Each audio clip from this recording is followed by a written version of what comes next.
ဟုတ်ပါပြီကျွန်တော်တို့အခုကင်ဘရာမြို့ရောက်နေပါပြီကျွန်တော်တို့ဆန္ဒပြပွဲမကြခင်မှာပဲစတော့မှာဖြစ်ပါတယ်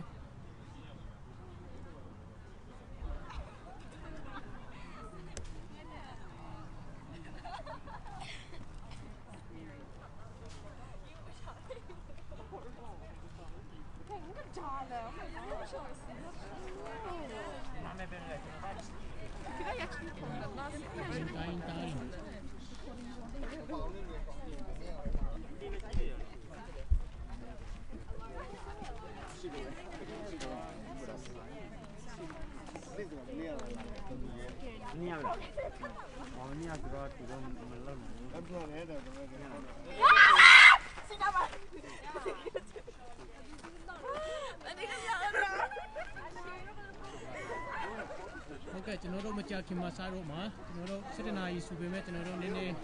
အနေဝဲလို့ကျွန်တော်တို့အချိန်မမှန်နိုင်ပါဘူးခင်ဗျအာ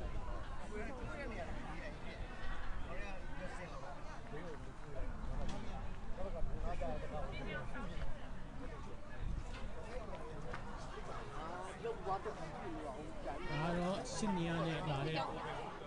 တိုင်းချင်းတွေဖြစ်ပါတယ်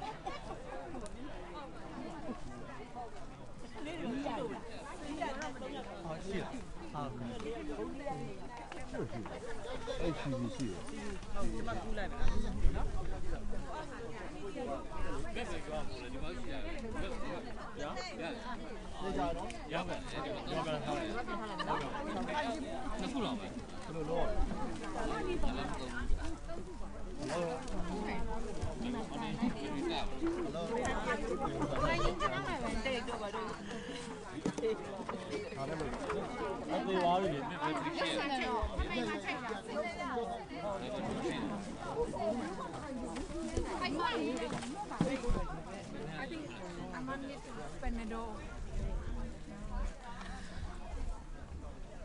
You got the champ over here, man? Yeah, another side. I got both sides.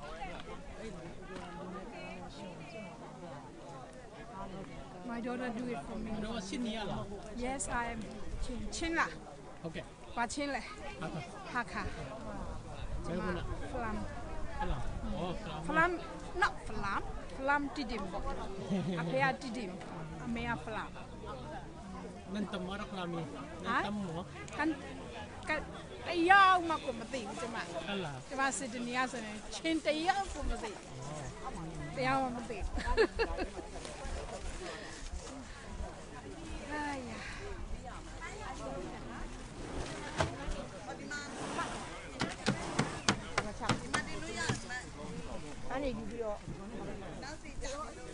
Australia people, Canberraမြို့ကျွန်တော်တို့ခုမြန်မာတိုင်းရုံးရှိမှာလေဟုတ်ကဲ့မြန်မာတိုင်းရုံးရှိမှာပါ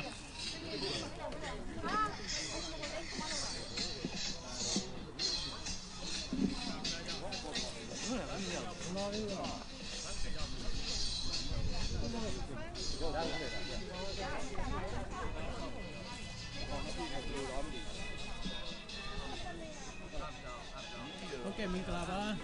ကျွန်တော်တို့ဒီမှာCanberra မြို့ရောက်နေပါတယ်ကျွန်တော်တို့ဒီမှာတိုင်ရုံးရှိမှာဒီမှာတာနမတ်ကြီးမရောက်သေးဘူးနဲ့တူတယ်ကျွန်တော်တို့ဆန္ဒပြပွဲလေးမစသေးဘူးမကြခင်မှာစမယ်မကြခင်မှာစတော့မယ်ကျွန်တော်တို့ဒီမှာအဝဲအရုပ်ဝဲနေလို့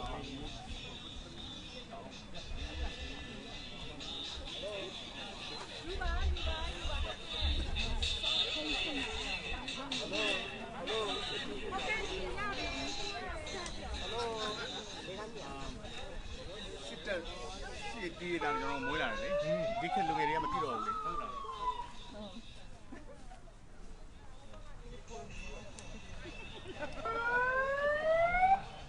ချင်းယာယီပါတယ်ကရင်ဒိုကယူမာဖလန်ဘုံလုံးဒီမှာကင်ဘရာမှာဆင်ကြတယ်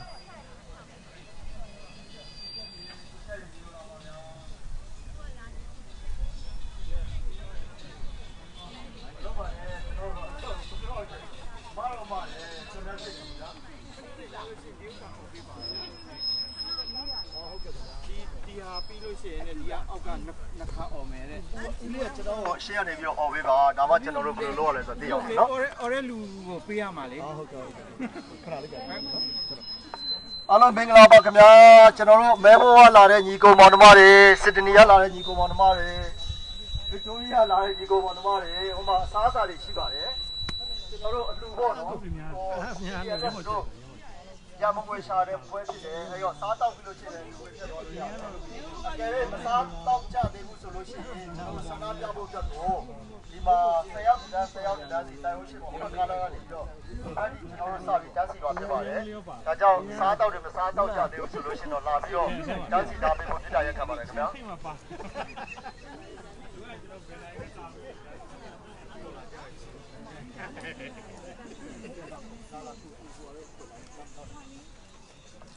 အားလုံးဒီကိုလာပေးကြပါခင်ဗျာဆန္ဒပြပွဲကိုလာပေးကြတဲ့ကျွန်တော်တို့ရှာဆုံးသွားတဲ့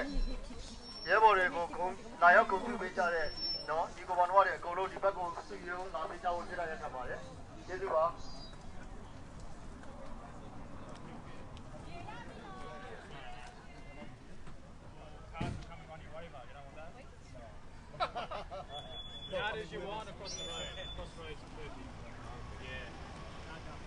No, we don't come here. We're thinking having like a all the traffic, mate. Yeah, you'll be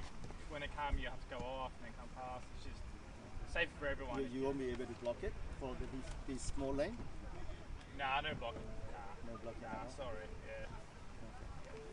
Just easier if everyone's all safe on the other side of the road. Yeah, because we got more people coming, so that we may not be able to hear it. That's why. Well, if they're all standing there with you. No. Because more people coming. More buses coming. That's what I mean. More protesters coming? Yeah. That's why you stay across the road. So we won't be able to be here. Nah, because there's traffic, mate. There's traffic. Okay. Yeah. No. I don't want you to get hurt. No. We don't want to get hurt anyway. We're going to move these two vehicles, or 2 or 3 vehicles, to open up the space. Yeah. မရဘူးတဲ့တော့ဒီကောက်နော်ပြီးတော့မှများလာမှပြန်ပြီးတိုးလာမယ်မရဘူးဆိုတော့နော်ဟိုတစ်ခေါက်တော့ဒီလမ်းမှာကြီးရတော့ကားတွေဒီမှာထိုင်ဦးတို့ဘာကျွန်တော်တို့ဟိုဘက်ကားလမ်းကိုသွားလို့မရဘူးတဲ့ဒီဘက်ချမ်းမှာပဲနေလို့ရမယ်တဲ့ဆိုတော့ကျွန်တော်တင်တဲ့ဒီရှေ့မှာရှိတဲ့ကား3စီးလောက်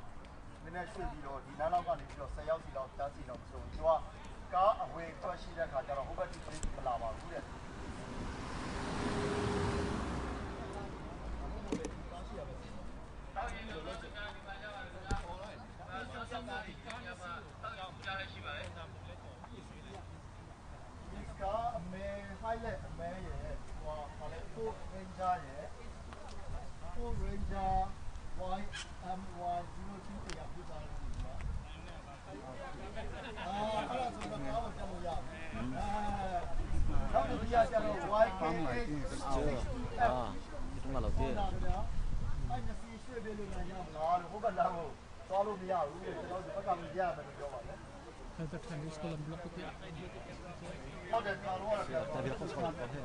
Ika platform ka.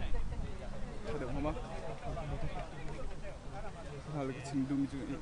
ika.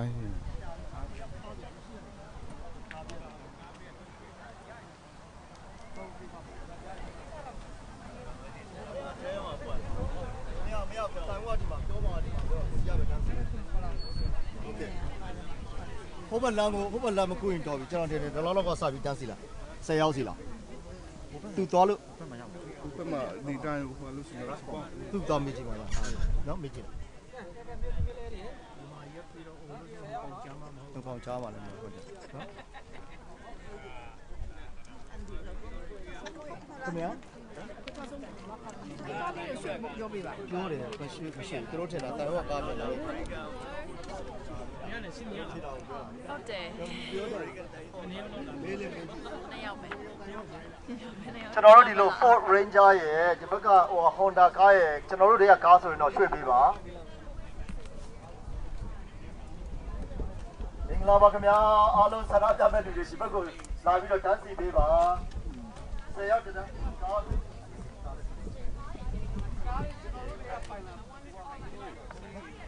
အကယ်၍ဒီ YMY028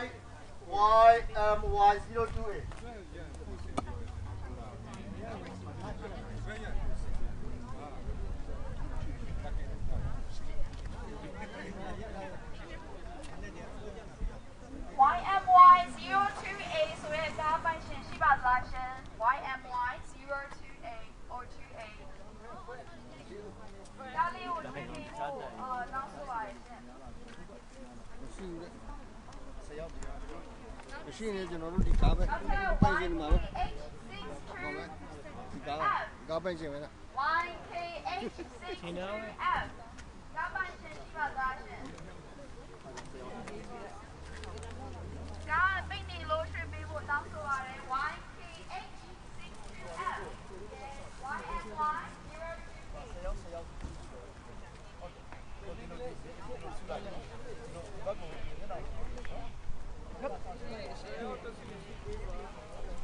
နော်ကျွန်တော်တို့10ယောက်စီစုမှာနော် ဒါပြကိုလည်း10ယောက်ပဲ ဒီတော့ပဲအဲ့တော့ကျောင်းတို့ရဲဘော်တွေလုပ်မှာဆို10ယောက်တန်း10ယောက်တန်း10ယောက်တန်းဒီတော့10ယောက်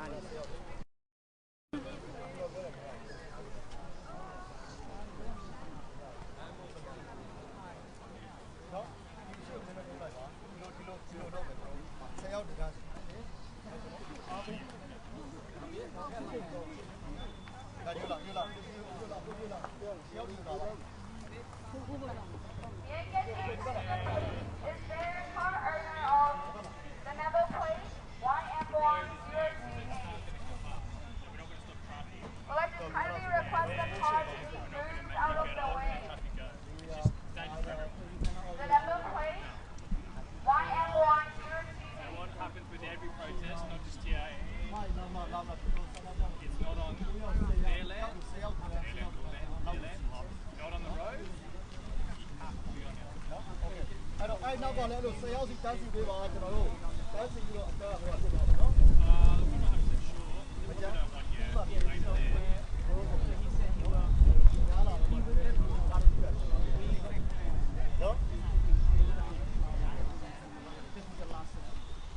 နောက်ပြီးတော့ဆိုနေကျွန်တော်ပြောပါမယ်ကျွန်တော်တို့ကားတစ်စီးကချန်ထားပေးမယ်လာလို့ရှိရင်ကျွန်တော်တို့ဝါးကြီး Everyone has to go. အဲ့လိုနေရတယ် Everyone has to hop off the road. ဘုဘနောင် အဲ့ဒီစစ်ကားတွေ Everyone, can you tell them they've got to go up the road? They can't stay on the road. we cannot help you out for the car I said it twice now. Cars about to come past. If someone gets hit, people are going to get in trouble. No one wants to get hurt. See, stuff on the road. I know, I understand it. We cannot stand behind the car. How can we do the demonstration behind the car? I don't mind. That's why, okay, we help you, you help us. We stay here. The road. I cannot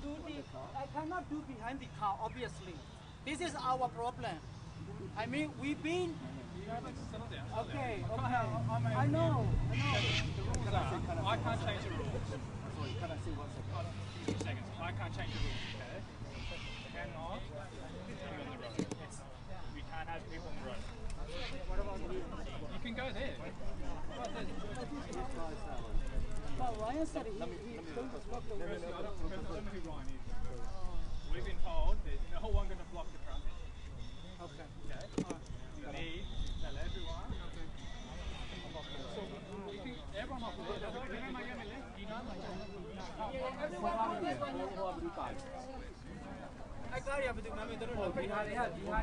traffic ကြောင့်မလို့လမ်းပေါ်မှာရက်လို့မရလို့ဒီဘက်ကိုရွှေ့ပါမယ်ရှင်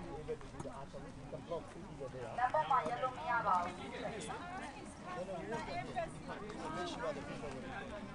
because we will make sure that when the car comes we will be also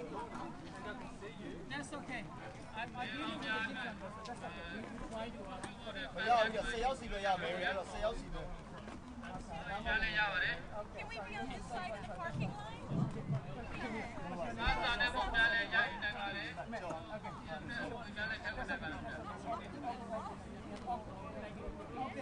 Are we okay on this side? ကျွန်တော်တို့လည်းဟိုဟာကြာဆုံးသွားတဲ့ရဲဘော်တွေအတွက်ကိုလည်းစီတောင်းမယ်ဆိုတော့ဖြစ်နိုင်လို့ရှိရင်တော့10ယောက်စီတန်းစီနေပါဆိုတဲ့ဒေသရက်ကမှာလေဒါကြောင့်ဖြစ်နိုင်လို့ရှိလို့ရှိရင်10ယောက်စီစီတော့ကဲနေရာနဲ့ကားတွေလည်းရှိနေတော့ကျွန်တော်တင်တယ်10ယောက်စီမစုနိုင်ဘူးဆိုတော့ညီညာရပဲလို့တန်းစီပေါ့နော်ဒီ line ရဲ့လမ်းမကိုလာလို့မရဘူးတဲ့လမ်းမရဲ့ဟိုဘက်မှာပဲနေလို့ရမယ်နော်ကျွန်တော်တို့ဒေသရက်စာပြီးသွားပြီသူကပြောတာကကားသာလာမယ်ဆိုလို့ရှိရင်မတော်မဆနဲ့ကားကကျွန်တော်တို့ထိသွားမယ်ဆိုလို့ရှိရင်ဒါလုံးတော်လည်းမကောင်းဘူးနော်ဒါကြောင့်ဘုဘချမ်းပါပဲဒီလေးပါအားလုံးဒီဘက်ကပေးပါအားလုံးဒီဘက်လာပေးပါတဲ့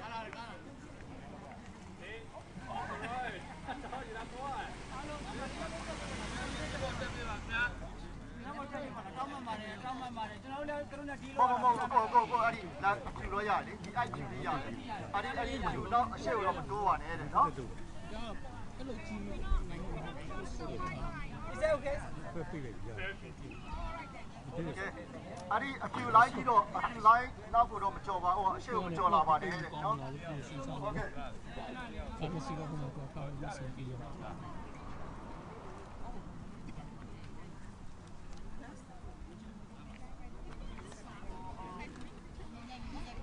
Hello အားလုံးမင်္ဂလာပါဗျာဟိုကျွန်တော်ကင်မရာကကျောင်းသားတွေကသူတို့အကြဆုံးသွားတဲ့ပုံတွေ print ထုတ်လာတယ်လို့ကျွန်တော်ကြားပါတယ်အဲ့တော့ကြာဆုံးသွားတဲ့ရဲဘော်တွေရဲ့ပုံတွေကိုကျွန်တော်မှလည်းပါတော့အရှိတန်းမှာကျွန်တော်ကင်သိခြင်းပါတယ်ကျွန်တော်စီမှာလည်းပါတော့ကျွန်တော် live ဝင်ပေးပါမယ်မရသေးတဲ့လူတွေကြာဆုံးသွားတဲ့ရဲဘော်တွေရဲ့ပုံတွေကိုဦးစားပေးပြီးရှေ့တန်းမှာကင်သိခြင်းပါတယ် လူတော်လိုက်ရေးမှာအသက်ပေးသွားတဲ့လူငယ်များ generation စီတို့ရဲ့ဓာတ်ပုံတွေကိုကျွန်တော်တို့ print ထုတ်ထားပြပါတယ်။အဲဒီဓာတ်ပုံများရရှိရသူများအရှိတန်းမှာထွက်ပြီးတော့ဓာတ်ပုံကင်ပြပေးကြပါခင်ဗျာ။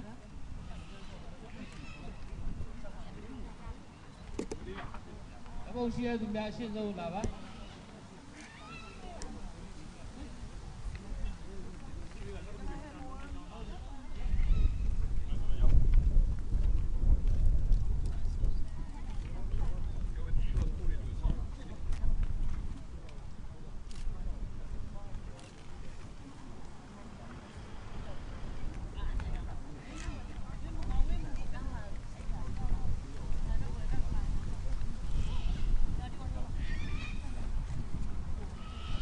လူတော်လိုက်ရေးမှာအသက်ပေးသွားတဲ့ generation စီနဲ့ရဲဘော်ចောင်းသားလူငယ်ဒီလူပေါင်းတို့ရဲ့ဓာတ်ပုံများကိုကျွန်တော်တို့ရနိုင်သလားပြထုတ်ပေးထားပါတယ်။အဲဒီဓာတ်ပုံများရရှိတဲ့သူများအရှိတန်းကြွပြီးတော့သတ်တည်ကြပေးကြပါ။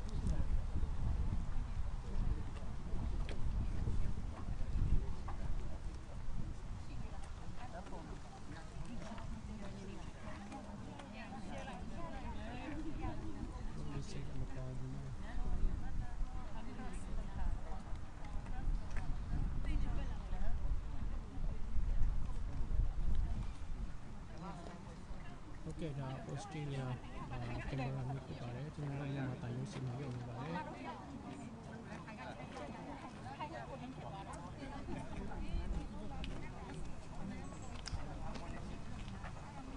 Kalau macam kemari, si sama macam itu kan.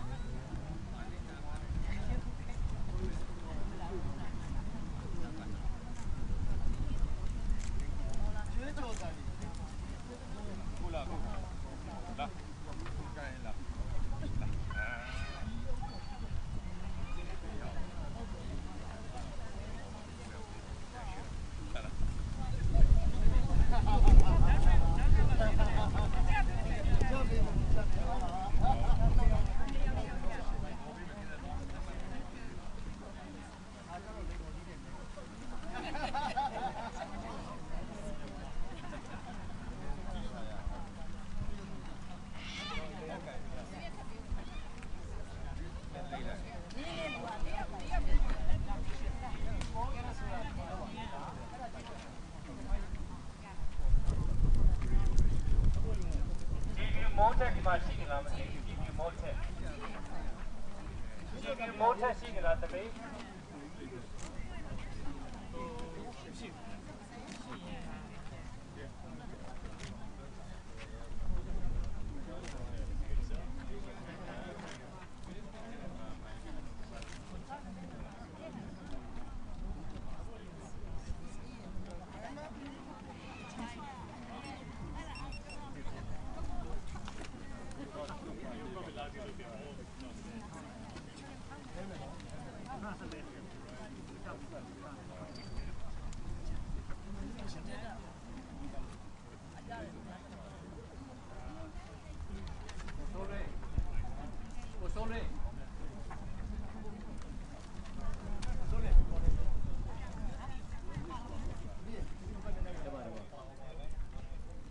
Hey, hello. Hi, I'm Graham from the police. Hey. Look, we're just going to shut off that part of the road. We don't want you to come on the road, just like you're a little bit more protected. Okay? Yeah. So you want me to move people move We just let you know. Just because we block off the road, we don't want you to come further this way. Yeah. You'll have to confirm again.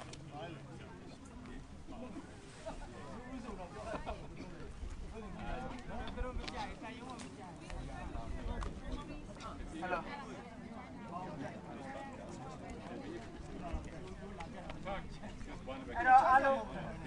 Hello, Mingla, no? Lara, you will use it. My children, who was there, will be ballet.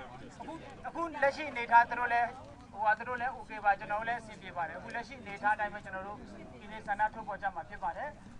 General can now go General buying the Puna City Pipare. Pramata buying a General Jasonware, Udolima Jasonware, Yevori, General. Ye County General compute the Gambio Jama Pipare. Julia the buying our General Waloma Pipare, Soup down where look at Pipare. So now some are buying a General Bamboo Lady Torpedo near Pachama, but General Yenas Gambio, the Gio Metro Penia Mapelo. So, Jamie, you know. And Mary got General Gubio, kind of well of Pipare.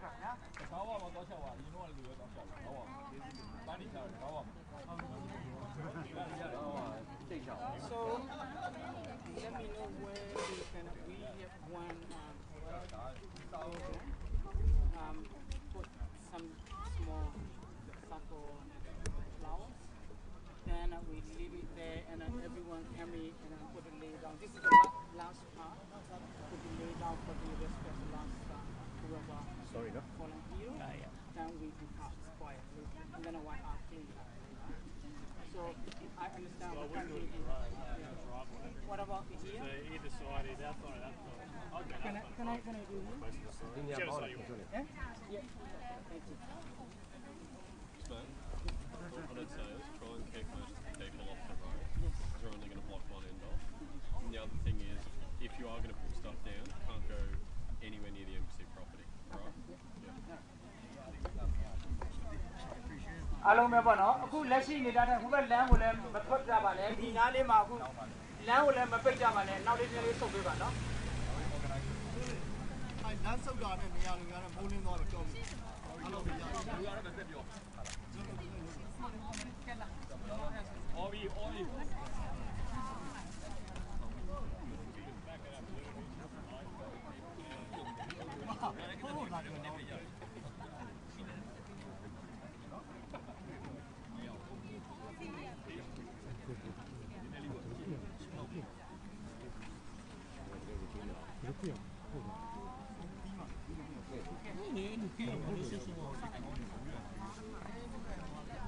Hello, General, from Uzo, Kanamasaki, my Yaji with the show, General Tiso, my people.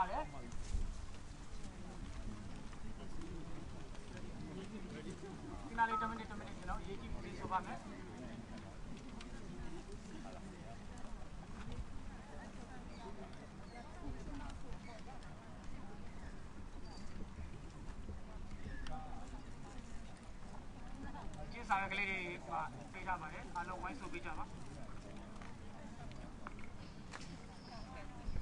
Oh, Canberra Masakima, we would like to pay the respect to the traditional owners of the land where we're protesting today. So, who the students will be on Canberra Masakima, no?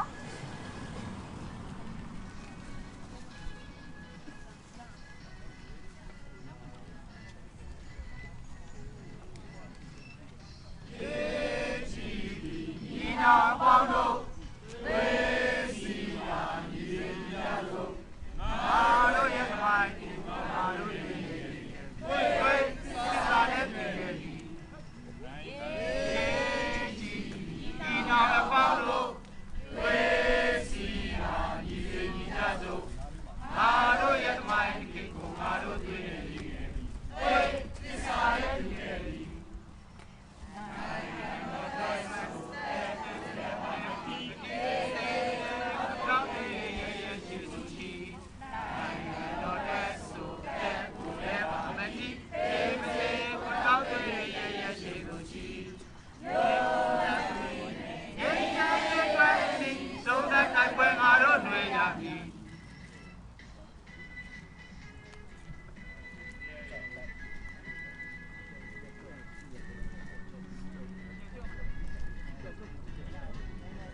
လေကျွန်တော်နောက်တစ်ခါထားကြောက်လိုက်ရအောင်နော်ရေစီဒီနာပေါင်းလို့ဝေစီကညီစိညီကြစို့မာတို့ရဲ့ပါတီကိုမာတို့ရဲ့ညီဝေစီစားတဲ့ပြည်ရဲ့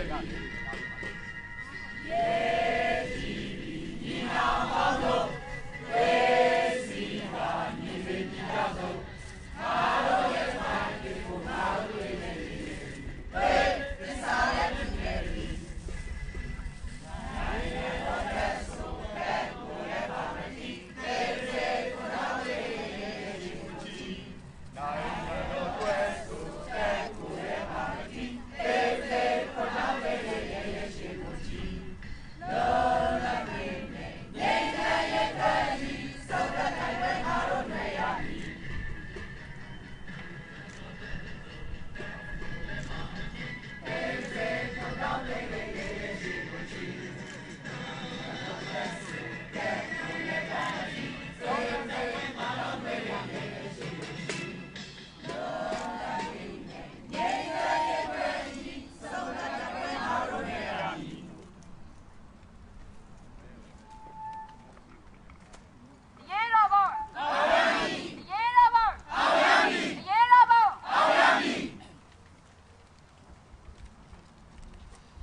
အာဏာရှင်ပြုတ်ပြရေးတို့ရေးတို့ရေး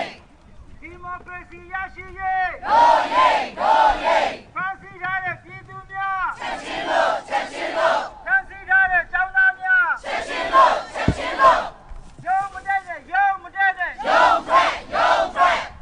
ပြည်သူသမရဘသူလဲဦးဝင်းကြီးဦးဝင်းကြီးဦးဝင်းကြီးကိုပြန်လို့ရေးတို့ရေးတို့ရေးသမရကြီးကိုပြန်လို့ရေးတို့ရေးတို့ရေးရောစက်စုကြီးနဲ့ထိုင်တဲ့နိုင်ငံရေးကြီးသားများချက်ချင်းလို့ချက်ချင်းလို့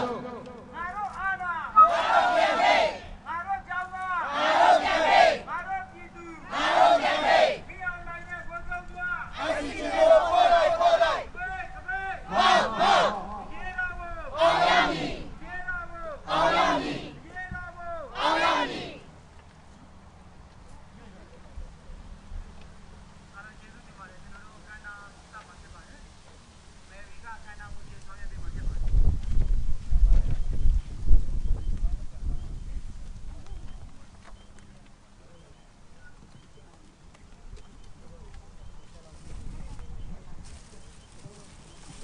ဟုတ်ကဲ့ဒီနေ့ခန်းသားကိုတော့ opening speech နဲ့ပေါ့နော်ကျွန်တော်တို့ဒီမှာ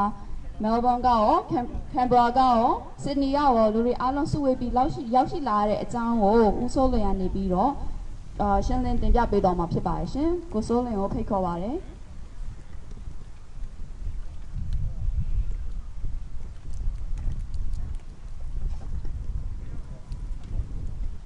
အားလုံးကျွန်တော်ဆိုးလွင်ပါဆစ်နီရပါ88မျိုးဆက်ကပါ sorry ကျွန်တော်လာတာနည်းနည်းနောက်ကျရတဲ့ကျွန်တော်အားလုံးတောင်းပန်ပါတယ်ကျွန်တော်ဘတ်စကားကဝင်ပြီးတော့ကျွန်တော်ပတ်စံ CD မှာထုတ်နေရလို့ပါပထမဦးဆုံးကျွန်တော်ကျေးဇူးတင်ကြောင်းပြောပါမယ်အခုရောက်ရှိလာတဲ့ညီကောင်မောင်နှမတွေအားလုံးရဲ့စိတ်ဓာတ်ကိုကျွန်တော်အထူးပဲလေးစားပါတယ်ကျေးဇူးအထူးတင်ပါတယ်ဒီပွဲကိုကျွန်တော်လှုပ်ချင်လို့ကြံပေးတဲ့လူတွေလည်းရှိတယ်အဲ့ဒါကျွန်တော်စီဝေးမှာသွားတင်ပြခဲ့ပါတယ်ကျွန်တော်တို့ဒီပွဲကိုပြင်းပြအောင်လုပ်ဖို့အဲ့ဒါအစီဝေးကသဘောတူလိုက်ပါတယ်အဲ့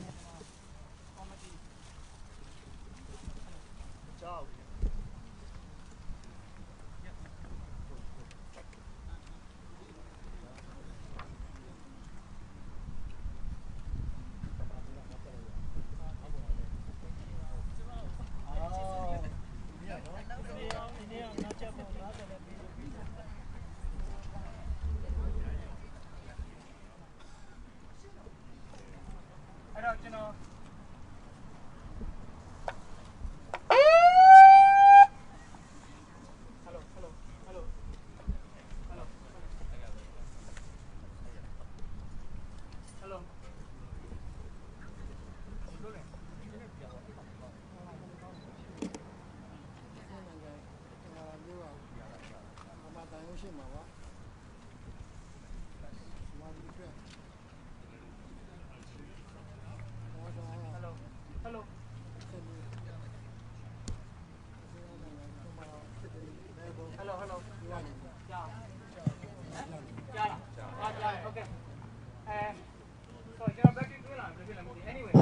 Okay now. Thank you technician Lolo အဲ့တော့ကျွန်တော် Action Group Sydney ကိုလည်းအထူးကျေးဇူးတင်ပါတယ်ကျွန်တော်ဒီကိစ္စ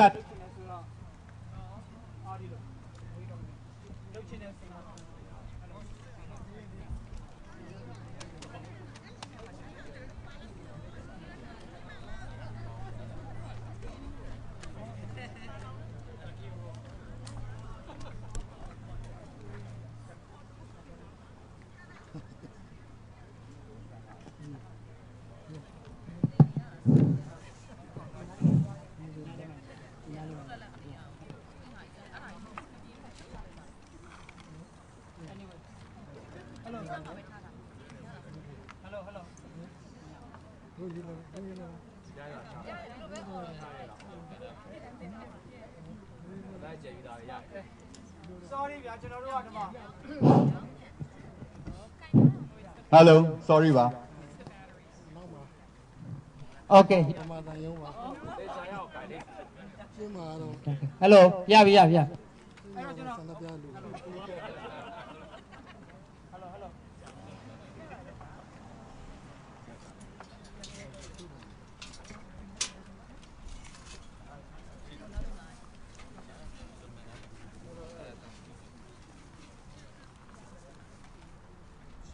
Hello. Okay. Yeah. All right. Thank you. Sorry. ဟိုလေကျွန်တော်အဲ့တော့ Action Group ကျေးဇူးတင်တယ်ကျွန်တော်ကို support ဝိုင်းပေးကြတယ်ပေါ့နော်ကျွန်တော်ပေးတော့ပေါ့ဒါတော့အားလုံးတောင်းယူပြီးလုံးဝမယ်လို့ဆိုတော့ကျွန်တော်ကျေးဇူးတင်ကြောင်းပြောတာပေါ့နော်အဲ့တော့အခုလာတဲ့လူတွေကျေးဇူးတင်ပါတယ်ဘတ်စကကိစ္စဘာညာဝိုင်းကူတဲ့လူတွေအားလုံးကျေးဇူးတင်ပါတယ်ပေါ့နော်အဲ့ကျွန်တော်တို့ဒီနေ့လာတဲ့ရည်ရွယ်ချက်ကအဓိကရည်ရွယ်ချက်ကတော့ဒီတန်ယုံပေါ့နော်ဒီတန်ယုံဟာ NLD ဆိုရခေတ္တကကျွန်တော်တို့ပြည်သူ့ရဲ့တန်ယုံပေါ့နော်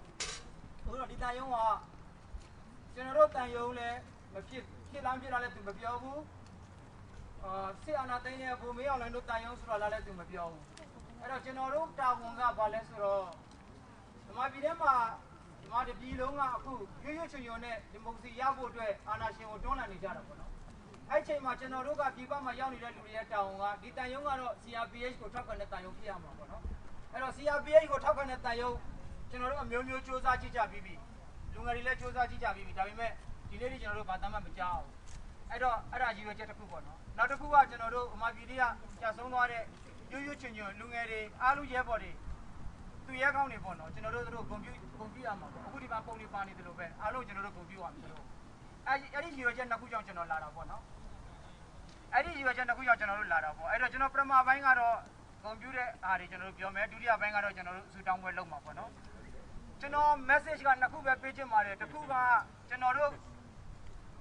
ဒီတန်ယုံဟာကျွန်တော်တို့တန်ယုံဟုတ်တယ်ဒီမိုကရေစီဘက်ကတန်ယုံအလုံးမှာတာဝန်ရှိပါတယ်အဲ့ဒီတာဝန်ကိုကျွန်တော်တို့ဆက်ပြီးကျွန်တော်တို့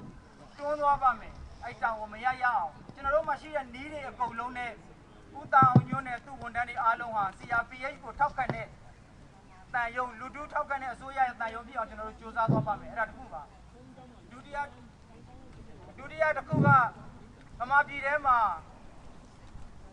ပြင်းထန်တိုက်ပွဲဝင်တဲ့ဆင်ကိုရောက်နေပါပြီအားလုံးသတိထားမိလိမ့်မယ်လို့ကျွန်တော်ထင်ပါတယ်ဟယ်လိုအားလုံးသတိထားမိလိမ့်မယ်လို့ကျွန်တော်ထင်ပါတယ်ဗမာပြည်ရဲ့အခြေအနေဟာမကြာခင်မှာပဲရပိုင်းတစ်ပတ်10ရက်လောက်အတွင်းမှာစစ်ခွေးတွေကလည်းပြင်းထန်ပြည်သူတွေကိုဖိနှိပ်ပါလိမ့်မယ်တပ်ဖြတ်ပါလိမ့်မယ်ပြည်သူတွေကလည်းဘလောက်ပဲတတ်နောက်ကိုလုံးဝမတွန့်သွားတဲ့အတွက်ရင်ဆိုင်ကြပါလိမ့်မယ်ဒီပွဲကကျွန်တော်တို့အပြတ်တိုက်ရမယ်ပွဲဖြစ်သွားပါပြီအပြတ်တိုက်တယ်ဆိုတာ84 60နှစ်တည်းကစပြီးတိုက်လာခဲ့တဲ့တော်လန်ရေးတွေ88 2000 96အများကြီးတောက်လျှောက်တိုက်လာတာဒီပွဲကအဆုံးကိုတတ်အောင်မှာဖြစ်ပါတယ်ဗမာပြည်တွေကတိုက်ပွဲကိုအဆုံးတတ်တိုက်ရုံနဲ့မပြီးဘူးကျွန်တော်တို့အားလုံးကလည်းအဆုံးတတ်တိုက်ပွဲဖြစ်အောင်ဝိုင်းကူရမှာဖြစ်ပါတယ်အဲ့တော့ community ကိုလည်းကျွန်တော် message ပေးခြင်းပါတယ်အတက်နိုင်ဆုံးညီညွတ်နဲ့အဆုံးတတ်တိုက်ပွဲကိုကျွန်တော်တို့ဘာလုပ်ပေးနိုင်လဲဆိုတာကိုအစီအစဉ်ပြင်ထားပေးကြပါတော်တော်အရေးကြီးတဲ့အချိန်ကိုရောက်ခံနေပါပြီအခုရပိုင်းတွင်းမှာအဲ့တော့နှစ်ချက်ပါပထမတစ်ချက်ကဒီတန်ယုံကျွန်တော်တို့တန်ယုံဖြစ်ကိုဖြစ်ရမယ်မဖြစ်ရင်သူတို့ထွက်သွားရမယ်အဲ့ဒါတစ်ချက်ပါဒုတိယတစ်ချက်ကဗမာပြည်ထဲမှာအဆုံးတတ်တိုက်ပွဲ စစ်အာဏာရှင်အမြင့်ပြုတ်တိုက်ပွဲအတွက်အားလုံးအစဉ်အသင့်ဖြစ်အောင်ပြင်ဆင်ထားကြပါလို့ကျွန်တော်ပြောရင်းညီကုန်းချုပ်ပါတယ်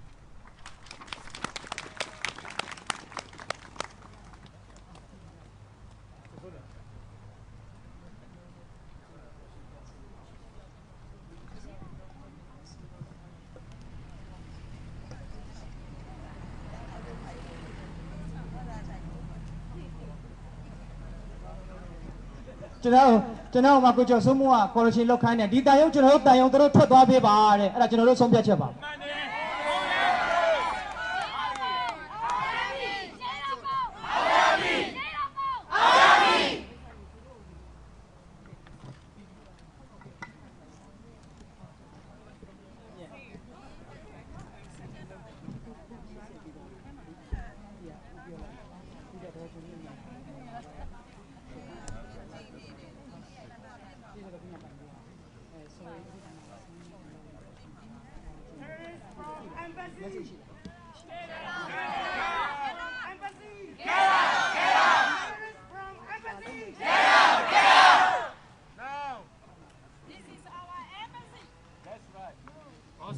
ရှိတဲ့မြန်မာတန်ရုံးကကျွန်တော်တို့ဩစတြေးလျမှာရှိတဲ့မြန်မာနိုင်ငံသားတွေကိုပူဇော်ပြုရမယ့်တန်ရုံးဖြစ်ပါတယ်။တော့ကျွန်တော်တို့အားလုံးရဲ့ယုံကြည်ချက်ကမြန်မာနိုင်ငံမှာယခုအာဏာသိမ်းထားတဲ့မင်းအောင်လှိုင်ဦးစီးတဲ့စစ်ကောင်စီကိုrepresent ပူဇော်ပြုရမယ့်တန်ရုံးမဟုတ်ဘူး။နောက်အဲ့အတွက်ဒီတန်ရုံးမှာရှိတဲ့တန်မတ်ကြီးတွေကဝန်ထမ်းအားလုံးကျွန်တော်တို့ကတောင်းဆိုပါတယ်။ကျွန်တော်တို့ပြည်သူတွေအတွက်ပါပူးပေါင်းပါကျွန်တော်တို့ပြည်သူတွေဝန်ထမ်းတွေအားလုံးက CDM လုပ်ပြီးတော့အာဏာသိမ်းစစ်ကောင်စီကိုစန့်ကျင်ကြောင်းဒီမိုကရေစီကိုပြန်လို့ကြောင်းပြည်သူတွေအားလုံးရွေးကောက်ပွဲမှာမဲထည့်ပြီးတော့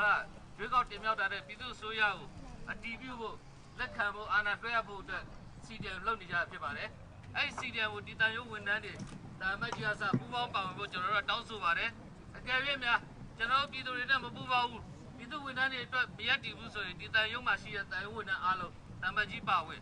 ဒီနိုင်ငံကနေထွက်သွားပေးဖို့ကျွန်တော်တို့တောင်းဆိုပါတယ်အားလုံးသဘောတူလားခင်ဗျာဟုတ်ပါဒီ ceremony ကပထမဆုံးအနေနဲ့ပေါ့နော်ဒီ Australia မှာရှိတဲ့ respect to the owner of the land ပေါ့နော်အဲ့တော့ silence ခဏနေပြီးကြပါမယ်10 seconds 15 seconds လောက်ပါ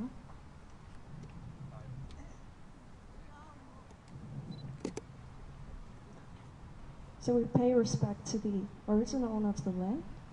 in Australia at the start of the event. And we're waiting for a lot more to join our event today.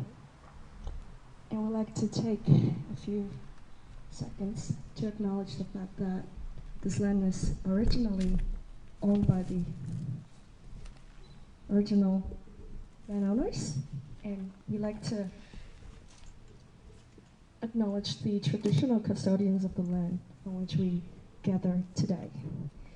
And we pay our respect to the elders past and present. And we also like to extend that respect to any Aboriginal and Torres Strait Islanders people here today.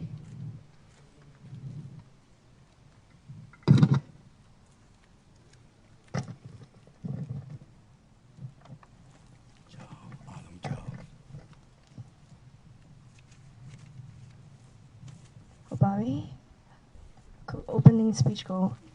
Bobby Soro speech on behalf of Burmese community dwa sada jingaro Dr. Jomye go phe khota bare ku Dr. Jomye mashi bu so ro asi sin ga lo la le so ro update pya lo pi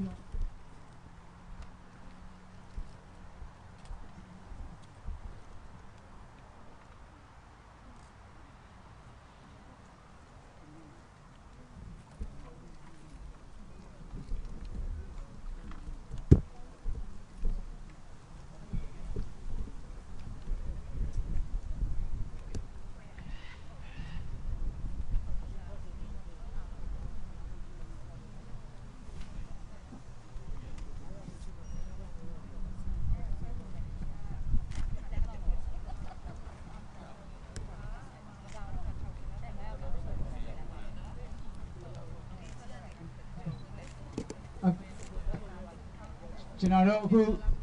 ဒုတိယပိုင်း sorry ကျွန်တော်တို့ဒေါက်တာကျော်မြင့်ဒီနေ့မလာပြတဲ့အတွက်အမချိုပြောနည်းနည်းပြောပြချင်တယ် community ကိုစားပေါ့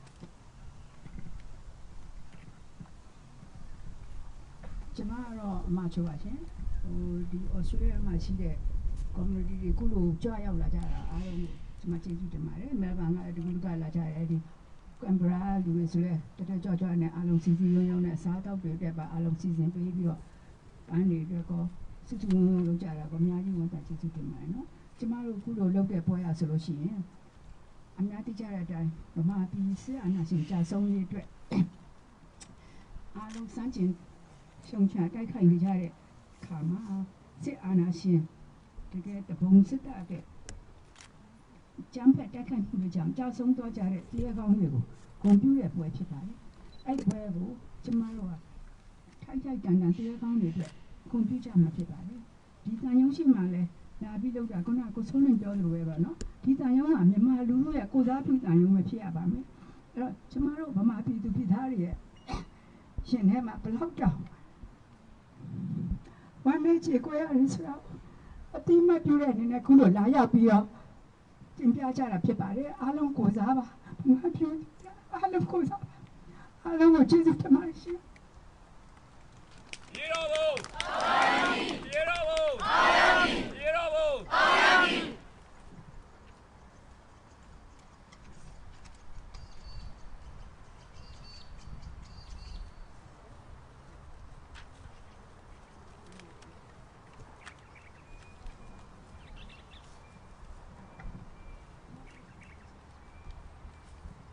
ကျွန်တော်တို့အခုအစီအစဉ်ကမြန်မာပြည်ထဲမှာစစ်အာဏာရှင်ကိုရဲရဲတောက်အသက်ဆွန့်ပြီးတော့ဒီမိုကရေစီရရှိရေးအတွက်တိုက်ပွဲဝင်သွားတဲ့သူရဲကောင်းအားလုံးအတွက်10မိနစ်ညင်တဲ့အခမ်းအနားကိုလုပ်မှာဖြစ်ပါတယ်အဲ့တော့ကျွန်တော်10မိနစ်ညင်ဖို့အတွက်ကျွန်တော်တိုင်ပေးပါမယ်ဖေဖော်ဝါရီ1ရက်နေ့ကစပြီးစစ်အာဏာရှင်ကပြည်သူအာဏာကိုတရားဓမ္မရယူလိုက်ပြီးတဲ့အခါမှာပြည်သူများကရဲရဲတောက်စစ်အာဏာရှင်စန့်ကျင်ရေးအတွက်တိုက်ပွဲဝင်ရင်ကြဆုံးသွားသောညီကိုရဲဘော်များအားလုံးအတွက်အလေးပြုခြင်းဖြင့်10မိနစ်ညင်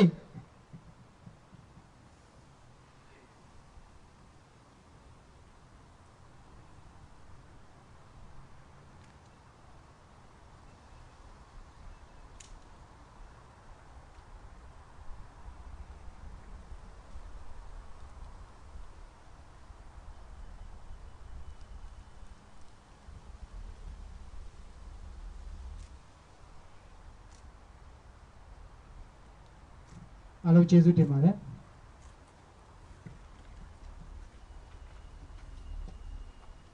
အခုကျွန်တော်ခန်းနာမှုအခုညီတောင်းထားတဲ့ GPU သူ MSA နော် MSA student ဟို union ကနေပြီးတော့ကြာဆုံးသွားတဲ့ရဲဘော်တွေအတွက်သူရဲကောင်းတွေကိုဂုဏ်ပြုတဲ့စကားပြောပြမှာဖြစ်ပါတယ်ဒီနေ့လာရောက်ပေးတဲ့လူတွေအားလုံးကိုအကုန်လုံးကိုကျေးဇူးများတင်ပါတယ်။ကျောင်းသားတွေလည်းပါတယ်လူကြီးတွေလည်းပါတယ်လူလက်ပိုင်းတွေလည်းပါတယ်မျိုးသားတွေလည်းပါတယ်အမျိုးသမီးတွေလည်းပါတယ်ပထမဆုံးအနေနဲ့ပေါ့နော်အင်္ဂလိပ်လိုတစ်ဝက်ပြောပါမယ်မြန်မာလိုတစ်ဝက်ပြောပါမယ်ဒီမြန်မာနာလေတဲ့လူတွေရှိမှာဆိုလို့ပေါ့နော် First thing I'd like to mention that I am at an incredibly privileged state to speak on behalf of all the students who are battling against this region back home. First thing, a few days back,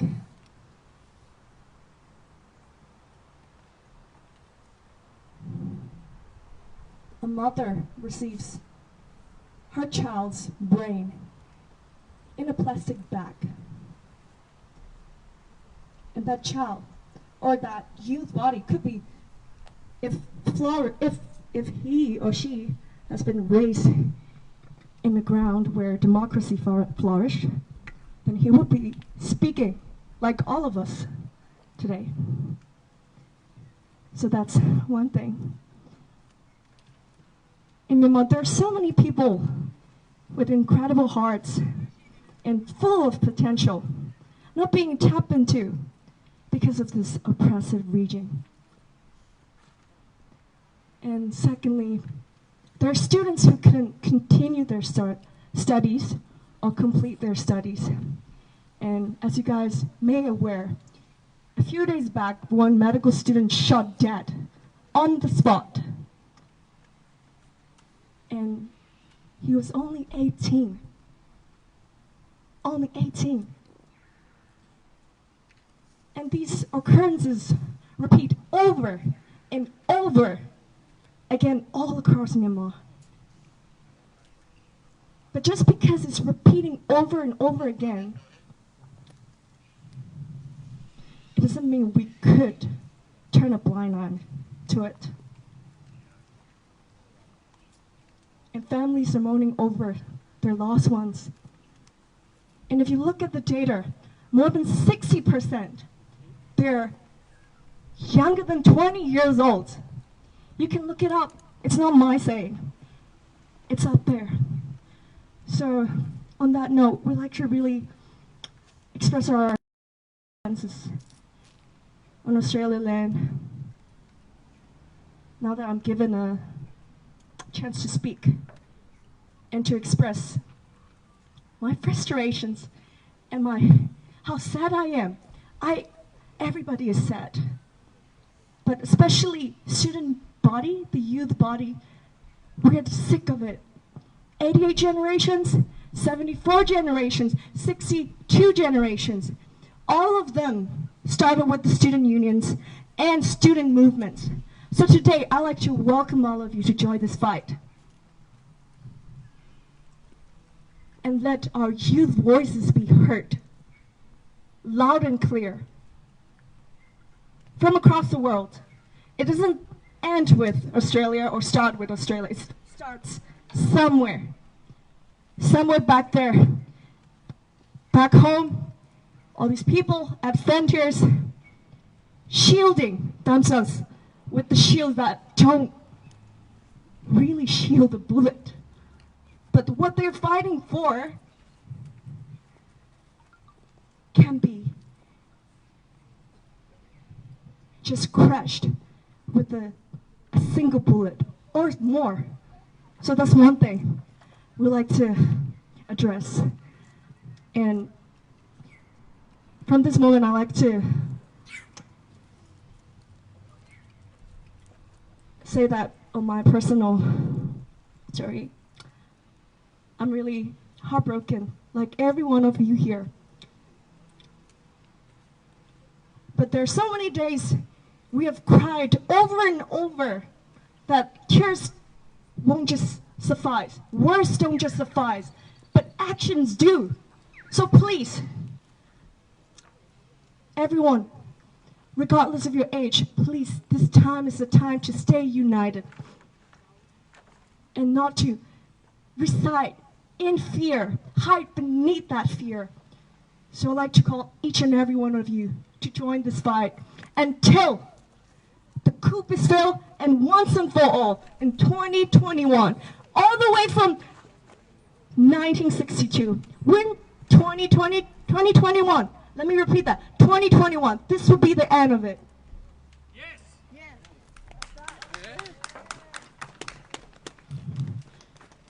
Ku Myanmar lo setပြောပါမယ်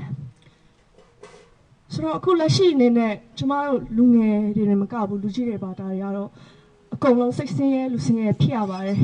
ကိုကမြန်မာပြည်မှာမရှိပေမဲ့လည်းတိုင်းသမားမှာရောက်နေပေမဲ့လည်းလူငယ်တွေပါ60ရာခိုင်နှုန်းခုနကပြောသွားလို့60ရာခိုင်နှုန်းအထက်ကဒီဆက်အကြမ်းဖက်မှုရဲ့ဒုက္ခခံပြီးတော့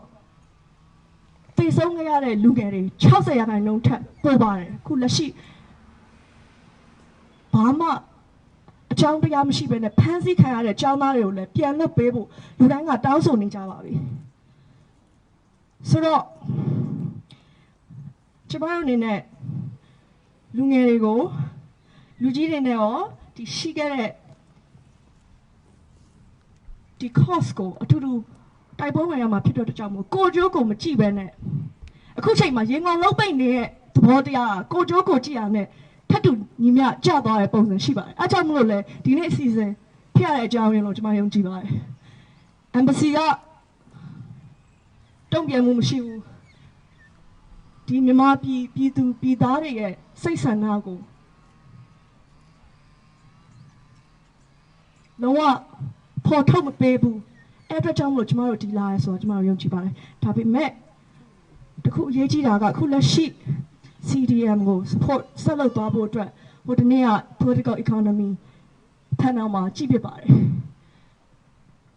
တနေ့စတိုက်ဒီလိုမျိုး CDM movement လုပ်မယ်ဆိုရင်500 US million dollar လိုပါမယ်မြန်မာပြည်မှာအဲ့အတွက်ကြောင့်မလို့ပြည်သူတွေမြန်မာပြည်မှာရှိတဲ့ပြည်သူတွေကို support လုပ်နိုင်ဖို့အတွက်ကျမတို့ပြည်ပလူတွေကကူပေးရပါမယ်အများကြီးအဲ့ဒါတွေကိုတစ်ချက်လေးပေါ့နော်ဒီနေ့ပြီးသွားရင်လည်းတခုအင်ကို take away နေနဲ့ယူသွားကြပါမယ်တယောက်နဲ့တယောက်ချင်းချင်းရိုင်းမင်းပြီးတော့ကူညီပေးရမယ်လို့ကျမကတော့အခုချိန်မှာမြင်ပါတယ်ဒါအရေးကြီးဆုံးအချက်ပါဆိုတော့ဒီ note တယ်ပဲပေါ့နော်ကျမ speech လေးကို MSA Myanmar Student Association Australia အနေနဲ့ဒီလောက်နဲ့ပဲညီကုန်းချုပ်လိုက်ချင်ပါတယ်အားလုံးကိုကျေးဇူးအများကြီးတင်ပါတယ်အောင်ရမည်အောင်ရမည်အောင်ရမည် Terrorists from embassy get out terrorists from embassy get out terrorists from embassy get out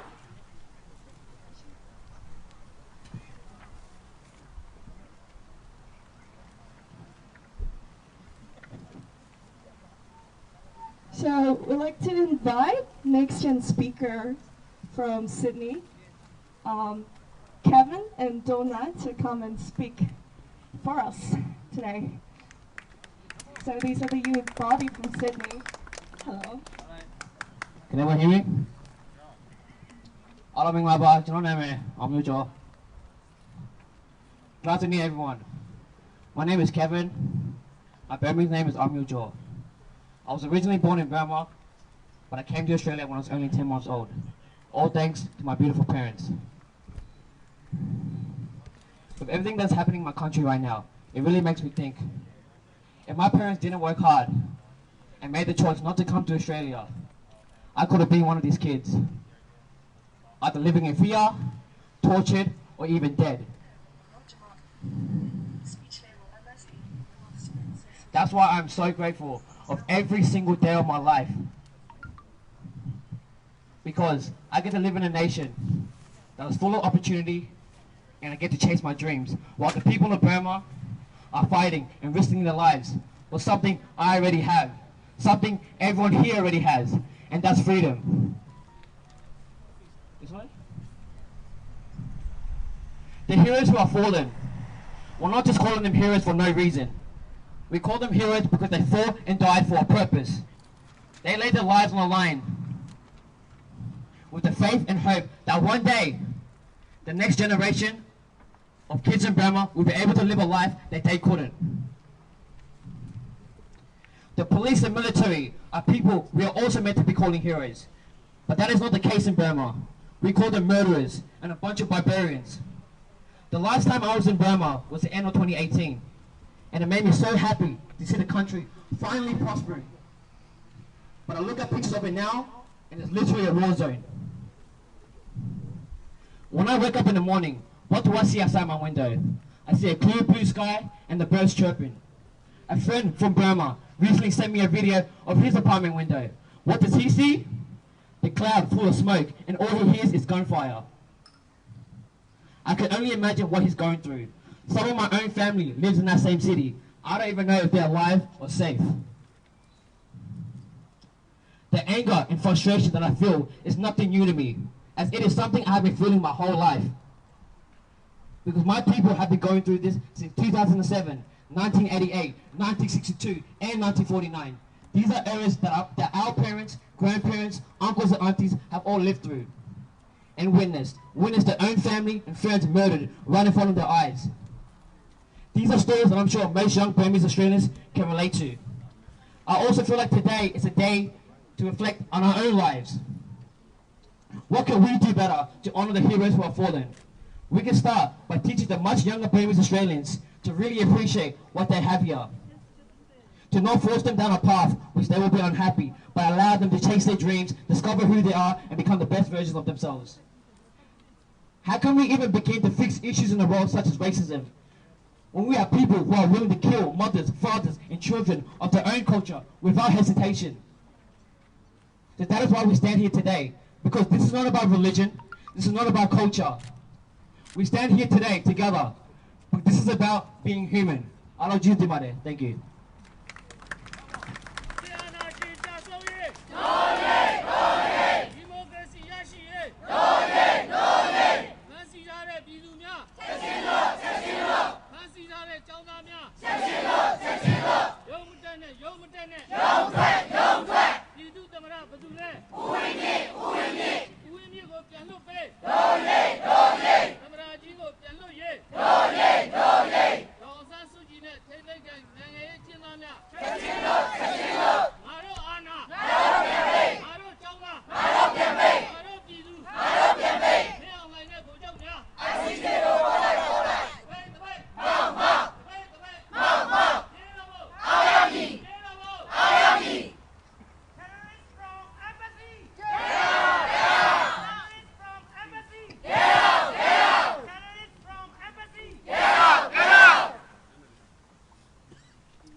No more.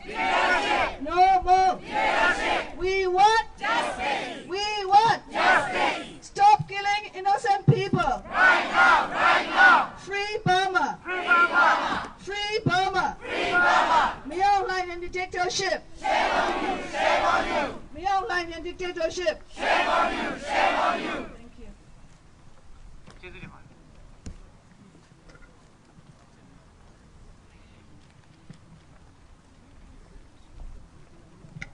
So we'd like to invite another youth speaker from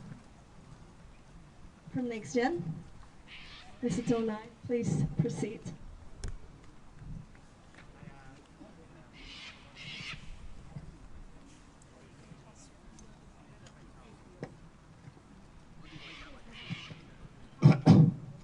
Hi everyone. Janot name Mount Duba. English name Tonang. Time I'm with Ade. Mibanga Australia Majida. I'll speak in English. Thank you all for being here today. From all walks of life, we stand here today united. Our background, age, nationality, religion, and so on are relevant for why we're here today. We're here to remember those who have fallen on and since February 1st, 2021. But also, we're here to remember those who have fallen on and since 1988. We're here to remember those who have fallen on and since 1962. And it is in these years that represent those significant moments where Burma as a nation declined. They are the years when a ruthless, brutal military ignored the goodwill of the people and favored their own selfish ill intentions. And since then, many lives have been lost. And the ones still here suffer.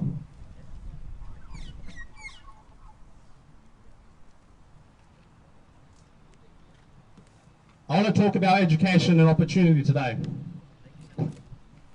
I'm here as a 21-year-old, Burmese Australian, born in Thailand, grew up in Sydney, and I migrated here in 2001. And for the past several weeks, I've been hearing, seeing tragic news in Burma. I feel for the suffering that our Burmese people are going through, and particularly the young people. my mum has been saying, I keep thinking what it would be like if it was you, me, my son, dying on those streets. She even said it was because we weren't successful in 1988 that our children are dying now. I'll say that in Australia, I am lucky. I'm very lucky to have the opportunity to discover who I want to be, what I want to learn, and be in the right environment to do so. And I will say this, that I have never in my life thought about my government threatening or endangering me based on who I am, who I want to be, what I want to do, what I want to say. And last Sunday, I was in the heart of Sydney protesting at the military coup protest. And I had every peace of mind knowing that I'll get home on that Western train line to Penrith home safe. That I'll safely return home. Not everyone in Myanmar has this guarantee. Right now, no one in Myanmar has this guarantee. In Australia, like I said, I'm lucky to be educated, have these dreams, these realistic goals, where I know if I work hard enough, smart enough in this system, I can accomplish them. I can achieve them. But again, no one in Myanmar right now has this guarantee. So, I remember what my mum said. I keep thinking, if those young people dying and being killed was you, me. So I'll state this. There is nothing in me at all that is remarkable or special or talented or unique or any different from those young Burmese children that are dying right now in Yangon. Nothing at all. In fact, the only difference between me and them are the miles between Burma and here. And I fully know that in another life, I could be on the streets of Yangon protesting. Dangerously. Very dangerously. I, or someone that I know and love, could be being killed, tortured, beaten. I could be writing my blood type on my arm, which I don't know, and I'll be writing the organs that I'm willing to donate if I was to get killed that day. And if the positions switch, I know that those young, bright Burmese people would be here in Sydney, where I live, attending university, being well fed, being safe, secure, knowing that their family and friends and themselves are not in danger.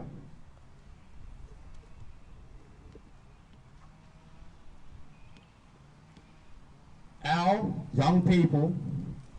of Burma in 2021, but also in 1988 and 1962, should not be spending their days on the streets. They don't belong there. They don't belong there. Those children of those years belonged in a school. They belonged in a house that is safe. They belonged in a playground, in a sports field, in a music room, in an art room, the very places that I grew up in. And so, this is my call out for the Australian government and the Australian people that I grew up with.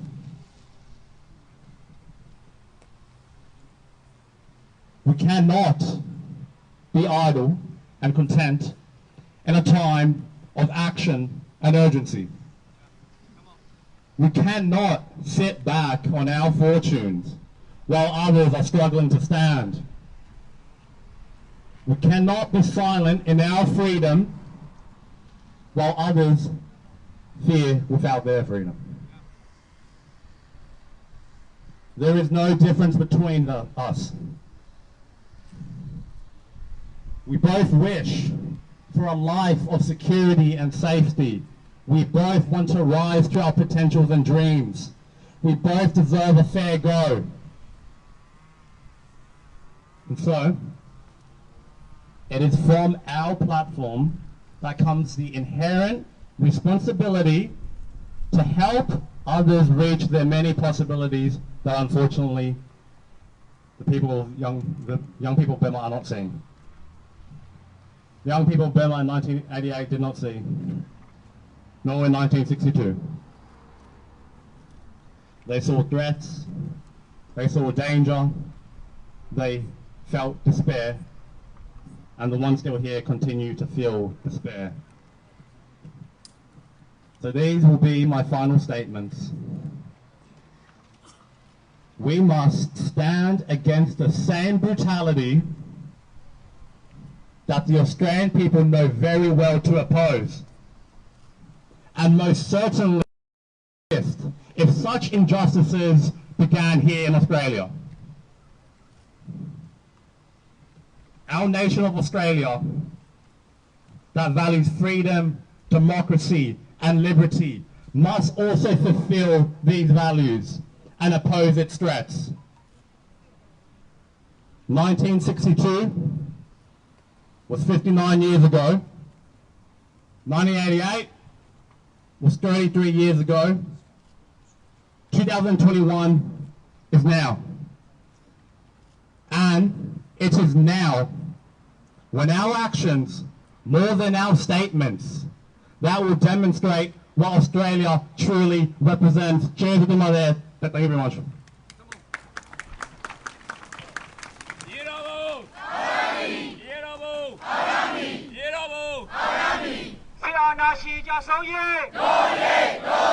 Democracy Yashi Fancy Hare Bidumia Fancy Hare Chaudamia Yom Dana Yom Bidu Tumra Badule Uwimi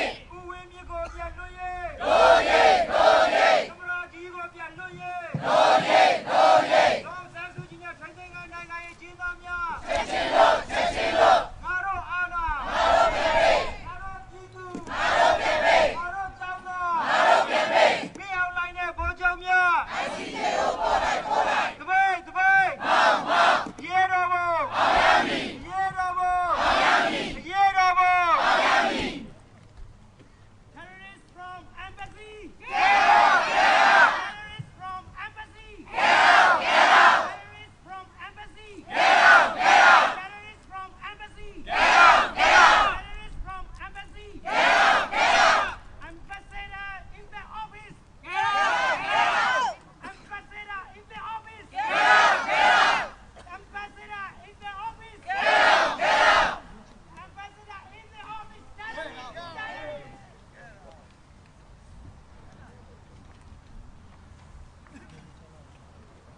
အခုချိန်ကစပြီးတော့ကဘာမကြေဘူးဆိုတဲ့တခြင်းကိုအတူတူဆိုကြမှာဖြစ်ပါတယ်အားလုံး ready ဖြစ်ကြပြီလားရှင်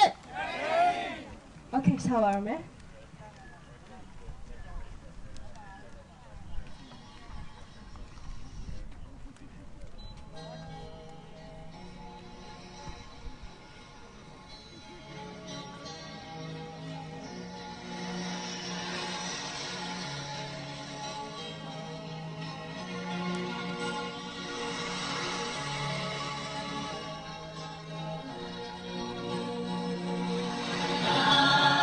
Amen.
သူလိုက်ဆုပ်ပေးအတွက်ကျေးဇူးတင်ပါတယ်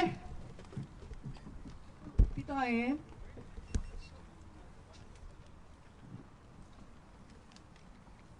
ဦးဆုံးလည်းကနေပြီးတော့စကားဆက်ပြီးတော့အစီအစဉ်ကိုထပ်ပြီးတော့ကြီးညာအောင်မှာဖြစ်ပါတယ်စကားပြောဖို့ဒီနေ့မှာပြည်ကဒီ statement ကိုဦးဆုံးလည်းကဖတ်ပြပေးအောင်မှာဖြစ်ပါတယ်ရှင်ကျွန်တော်ပရမတော့ဗမာ statement ဖတ်ဖို့အစီအစဉ်ပဲဒါပေမဲ့ဟိုဗမာ statement ကျွန်တော်မလုပ်ထားဘူးပေါ့နော်အဲ့တော့အင်္ဂလိပ်လိုပဲကျွန်တော်ကျွန်တော်ပြောပါမယ်အဲ့တော့ဒီဘာဒီနေ့ကဆီယနာသိန်းတဲ့ကိစ္စနဲ့ဆီယနာသိန်းလိုက်လို့ကြောင့်မလို့အခုလောလောဆယ်အထိဗမာပြည်မှာ2000နဲ့200နဲ့ဦးစီးရဲရပါတော့ဆုံးရှုံးသွားပါပြီအဲ့တော့သူတို့အဲ့လိုလုပ်တဲ့အတွက်အခု United Nation အစနိုင်ငံတကာအတိုင်းဝိုင်းအားလုံးကသူတို့ကိုအခုချိန်ထိဟိုအတိမမပြုထားပါဘူးမပြုထားဘူးဆိုတော့ကျွန်တော်တို့အခုCRPH ကိုအတိမပြုဖို့အတွက်ကျွန်တော်တို့ဆက်ပြီးတိုက်ပွဲဝင်နေကြပါတော့အဲ့တော့ကျွန်တော် demand လေးပဲကျွန်တော်ဖတ်ပြပါတော့မယ်အဲ့တော့ demand ကတော့သမ္မတကြီးဦးဝင်းမြင့်နဲ့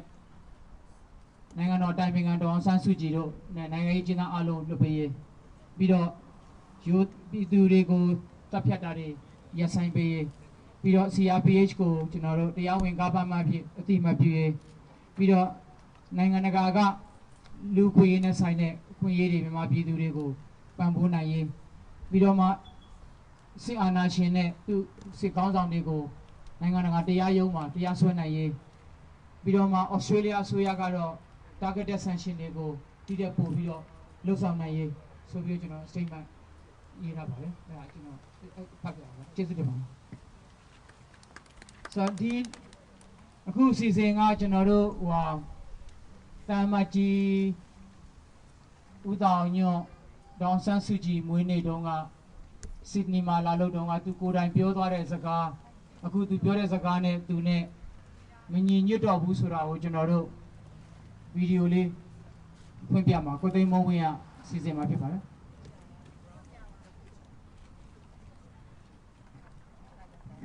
I'll just quickly, briefly talk in English a bit, just to cover the ratio. Massive protests against terrorist Myanmar military junta have been going on for how many weeks? It's now in 7 weeks across Myanmar. More than 3,000 people have been arrested. Close to 300 innocent civilians have been brutally killed by those terrorist forces under the direct command of who? Senior General Min Aung Hlaing. All right? That's why we are here today, to protest against those terrorist Myanmar military junta and having our interfaith prayer to those fallen democracy heroes. Again, we'd like to highlight, with the backing of China and Russia, those terrorist military junta will become a threat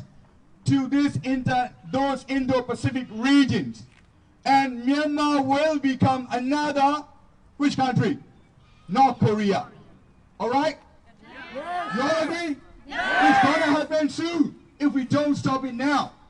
All right? They will create another civil wars, unrest, riots, injustice, as well as lots of refugee crisis, and it will cause a great pain to Indo-Pacific regions. That's all Australian government is a great concern. We like to raise this issue here again. Australia and all the international community must establish R2P in Myanmar and take those responsible terrorists, military junta to ICJ.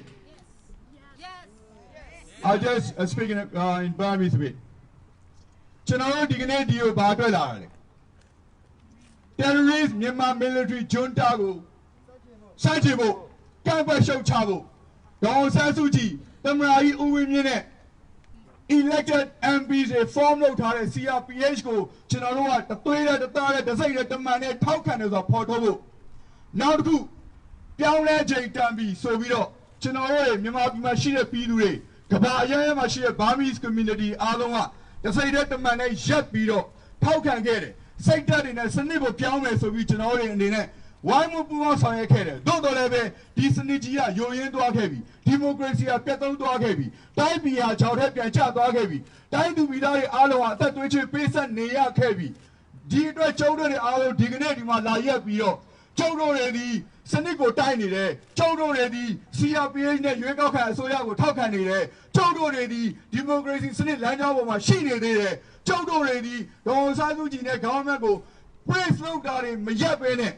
Anne man, how can they dare struggle? Yamata Yoshima, Popia Yin, Yamata Machi, Winnie Where Kuma. Yo Jagger, a pine leo, Johnny, Chongo Video, video Papia and Jory, Memotoba.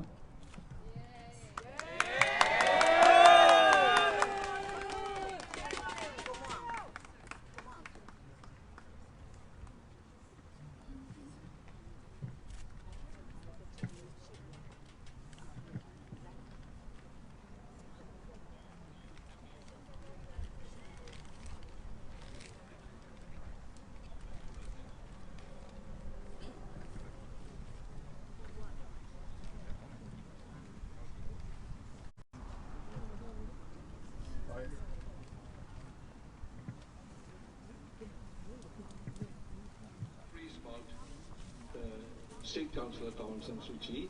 for two reasons. Number one, you know everything like I do. Number two reason is she herself is my own boss. She's herself my own boss. Okay, she State Councillor Aung San Suu Kyi is herself is my own boss. Can you repeat again? State Councillor Aung San Suu Kyi is my own boss. Can you repeat again?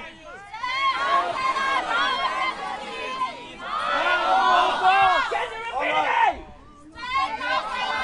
San Suu Kyi is my own boss. Wait. Again.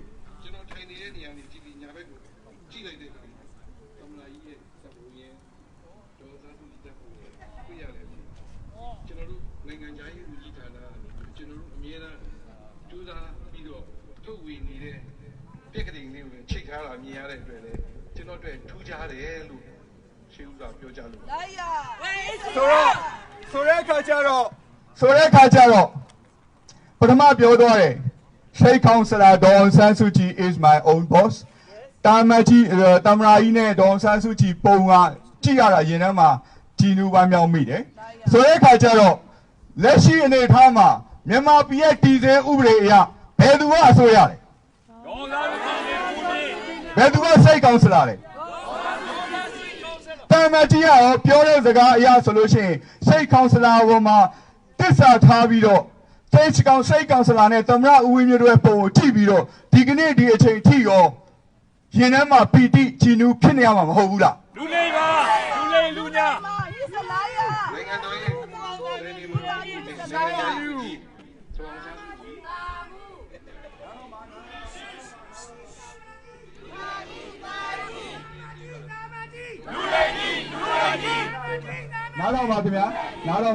Thank you, Mapia Diva.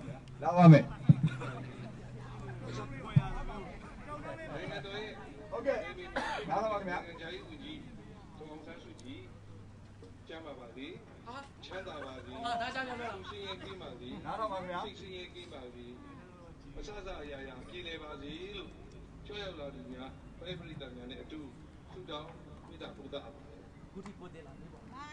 So, Tamaji in Aung San Suu Kyi Jamabu, Sechanabu,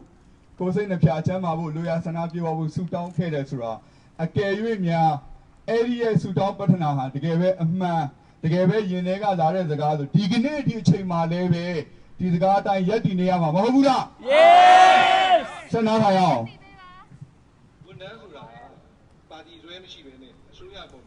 This is look like some of your people. Do not about wing. Do not be a mother, you Munamiani. I think the Aliva Kinshi Bio. Yet that is how the Amia Chick Hamlet, who Liga, Kuyong Shima, who Lunia, but since they do want some of your Dwame, so they can you check. generally, winning that's on the be a video.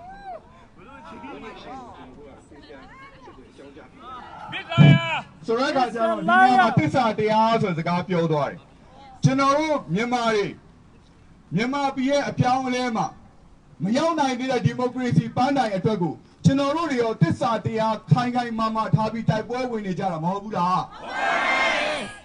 Myanmar time, Martinelli, and Dinelli, Leshy, a soyadi, shake out can. A soyadi, Piduria, you check the milk tare. Don't send to the Tamra Umi the Uzon, a soyaboma, a man again. This are high.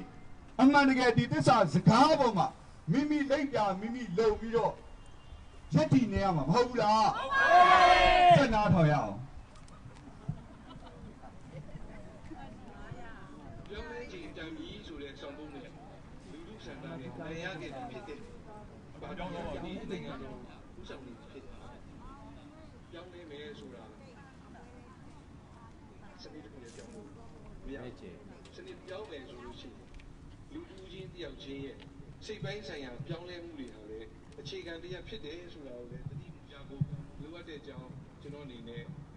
Okay, sama dia sabjang. Hobby. Now the one, General Lady, a Puna Piodo, Piaule, Jay Tambi, don't have a Piaule 9 day. Don't worry. Jolly, DS and Nico, Piaule Podrago, General Lady, say that Kangai Mamane, Taiwan with Jala, Mahula. So, the Piaule Jay Tambi also we met DS and Nico, Mapiaula, DS say that go Kangai Mamane, Tamachio. Power, power, and Bido. The democracy type of my Yeti. Why go on my Mabula? Send out I am, the Nelly.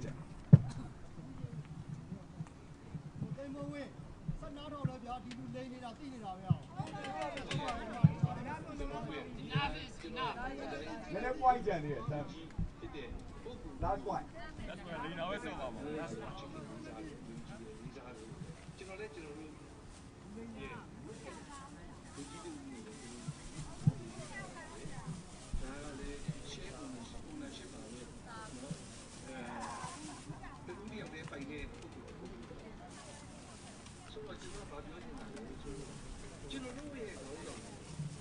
So, General, I told you I'm doing a Luciano. Don't say to TV. Camaro, you buy a whole General buying it. Share ownership, Balu, Pure Tabar. A man to get share ownership, Balu, Tamra, Tamaji, can you resolution? General, why share ownership, my power, Malu, Pure Biali? Oh, now, so the boy and in a pure order. Don't say to you, die kindly. Be it to a Camaro. The diamond in a young one in a yard. Go again. So I come out digging it. Don't say to you, now made the cool attack I can't hear a mohobu. Don't say to you, Pansy, a chinchari. Not the outside carry. The end come a human need 100 young there come out. Tamaji in a one end you need. Yet an imala.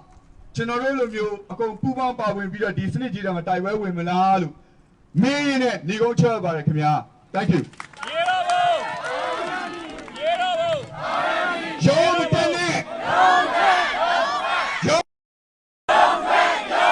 Thank you. Oh, my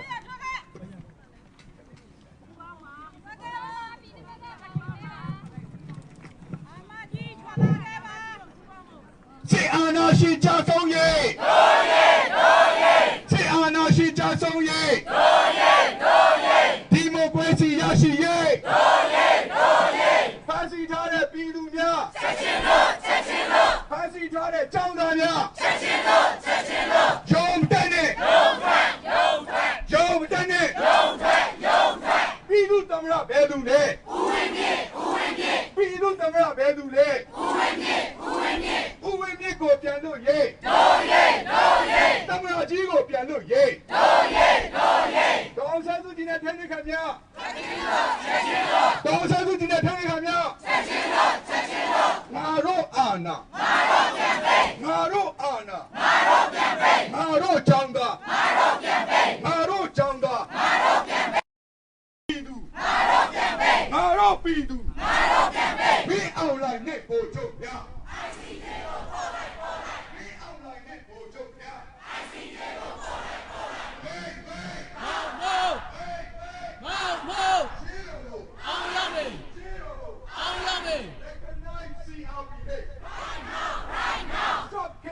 innocent people. Right now. Down with Dictatorship. Down with Dictatorship. No more. Dictatorship. We want Justice. We want Justice. Stop killing innocent people. Right now. Free Burma. Free Burma. Free Burma. Free Burma. Me online and dictatorship. Shame on you. Shame on you. Me online and dictatorship. Shame on you. Shame on you.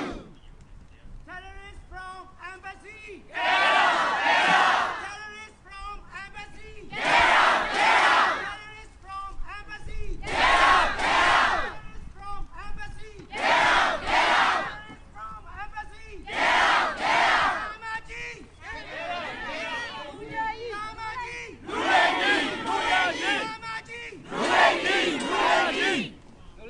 စစ်ခွေးဖြစ်သွားပြီစောက်ချမရှိရပဲတန်ရုံးတဲ့စစ်ခွေးကြီးget out အားလုံးကျေးဇူးတင်ပါတယ်ကျွန်တော်တို့နောက်စီစဉ်ကတော့ Canberra Federal Parliament မှာlobby Australia ဆိုရကဗမာရေးကိုဒီရက်ကိုဆောင်ရွက်နိုင်ဖို့အတွက် lobby သွားလုပ်လာခဲ့တဲ့အသင်းရှိပါတယ်အဲဒီအသင်းတွေကကျွန်တော်3ရက်လောက်ကိုကျွန်တော်brief ပေါ့နော်သူတို့ဘာတွေအောင်မြင်ခဲ့လဲဆိုတော့ကျွန်တော်ပြောခိုင်းမှာခေါ်ပြောခိုင်းမှာဖြစ်ပါတယ်အဲ့တော့ April ရဲ့ကိုနိုင်ရဲ့ Mary ရဲ့3ယောက်ကအနည်းငယ်စီရှင်းပြမှာဖြစ်ပါတယ် Good afternoon, everyone. I am April, and I was one of the members to participate in the delegation that took place on the 17th and 18th. I have travelled down from Darwin to be part of this delegation team. With the help of Amnesty International, we took place. They provided us with a platform to raise our voices and have our concerns heard by the Australian government. So please allow me to introduce myself. I'll make this very short. I am a daughter of 88 generation parents who fled the country back in the 88 revolution. We went to India, we took refuge, and we later came to Australia back in early 2000s. And I've been calling it home since then. We would also like to start off by saying how grateful we are for Amnesty International for providing us with this platform, and so please allow me to share the outcomes. So we urge the Australian government to recognise the CRPH, and the outcome from that is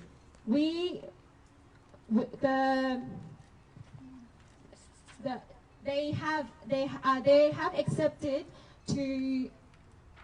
contact the CRPH directly. So the Australian government will be contacting CRPH. Yes.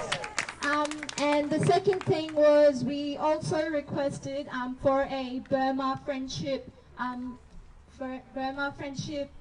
group in the parliament, and we through the generosity of Dean Smith, we will also be forming that, and it will be taking place starting next week. And also adding on to that, last but not least, we also address some concerns for our international students. So please allow me to introduce Mary. She can elaborate on that. Thank you. Hi, my name is Mary, and I'm an international student here. I just moved to Australia in 2018. And one of the concerns that we raised during our trip into the federal parliament was to extend the visa for the temporary visa holders, and we also succeeded that, and they have been discussing that issue in the parliament. So good news for our students. I'm just keep it short, but I'm also a student actively participating in protests and rally in Melbourne, part of Victoria Myanmar Youth as well, and also I'm part of MSAA, the Myanmar Student Association Australia. And as someone who have had contact and who have had conversations with the ambassador, I would like to convey just one message, and I would like to say it in Burmese so that everyone will understand, and also hopefully the ambassador will hear our voices. အဲ့တော့တမကြီးဥတောင်ညွန့်တို့ကို address လုပ်ပြီးပြောချင်တာကမယ်တို့ကចောင်းသားလူငယ်တွေဖြစ်ပါတယ်ចောင်းသားလူငယ်တွေကလည်းအခုဒီမှာရောက်ရှိနေတဲ့တိုင်းရင်းသားညီကိုမောင်နှမအားလုံးနဲ့အတူတူတသွေးတဲ့တသားတဲ့တသက်နဲ့တီးရှိနေပါတယ်အဲ့တော့ចောင်းသားလူငယ်တို့တမကြီးကဘယ်လောက်ထိအလေးထားရဆိုတာအရင်တော့က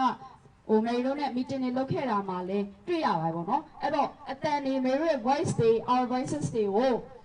လေးထားပြီးတော့နားထောင်ပေးပါပြည်သူအစိုးရဖြစ်တဲ့ CRPH နဲ့အတူရက်တည်ပေးပါလို့ဒီနေရာနေပြီးအလေးနဲ့ထားပြီးတော့တောင်းဆိုလိုပါတယ်အဲ့တော့ကောင်ကလည်းတောက်ကရီကောင်ကလည်းဒီသဘောထားအတိုင်းအတူတူတည်ရှိနေပါတယ်စစ်အာဏာရှင်လက်ပါစေအလိုမရှိစစ်အာဏာရှင်လက်ပါစေလုံးမရှိစစ်အာဏာရှင်လက်ပါစေလုံးမရှိကျေးဇူးများတင်ပါတယ်ကျွန်တော်ကိုယ်တိုင်မှာခင်ဗျာကျွန်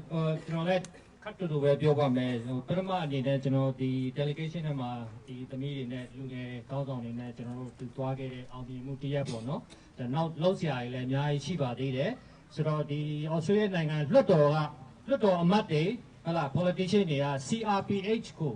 တရဝင်စကားပြောမယ်ဆိုတဲ့အောင်မြင်မှုတစ်ခုတောင်ရရှိခဲ့တယ်အဲ့ဒါအခုသမီးတို့ပြောရတဲ့အတိုင်းနော်ဆိုတော့အဲ့ဒီလိုဖြစ်ရခြင်းရဲ့အကြောင်းရင်းကဘာလဲဆိုရင်ကျွန်တော်တစ်ခုပြောပြမယ်အခုဒီမှာရောက်ရှိနေကြတဲ့တိုင်းရင်းသားဘောင်းစုံနော်အခုဆိုလို့ရှိရင်ချင်း community က Mr. James Lee ဦးဆောင်ပြီးတော့မဲဘုံကနေတော့ခြိတက်လာတဲ့ကရင်နီ community ကလည်း Mr. Augusto Ting ကလည်းခြိတက်ပြီးတော့ဂျလောင်းဘက်ကနေပြီးတော့ကုန်လာကြတယ်တခြားတိုင်းရင်းသားမုံအကောင်လုံးကဝိုင်းဝန်းပြီးတော့ညီညွတ်နဲ့လှုပ်ဆောင်နေတာကိုကျွန်တော်မြင်ရတာအရန်ခုံယူတယ်အားလုံးကိုတူးချင်းစီကိုလည်းကျွန်တော်လေးစားတယ်ဆိုတဲ့အခါကျတော့ကျွန်တော်တို့တွေအားလုံးညီညွတ်နဲ့ဆက်လက်ပြီးတော့ဒီစစ်ဟလာအာဏာရှင်တွေကိုကြဆုံးမှုဆက်လက်ပြီးတိုက်ပွဲဝင်ကြပါလို့ကျွန်တော်တောင်းဆိုချင်ပါတယ်ခင်ဗျာကျေးဇူးတင်ပါတယ်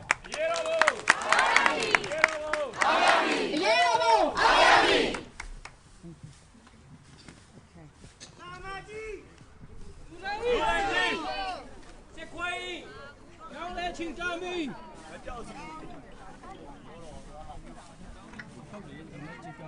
ခုစီစဉ်ရမဆုမြတ်ဝင်းကိုအရှိကိုလာပြီးစကားပြောပေးဖို့ဖိတ်ခေါ်ပါတယ်မဆုမြတ်ဝင်း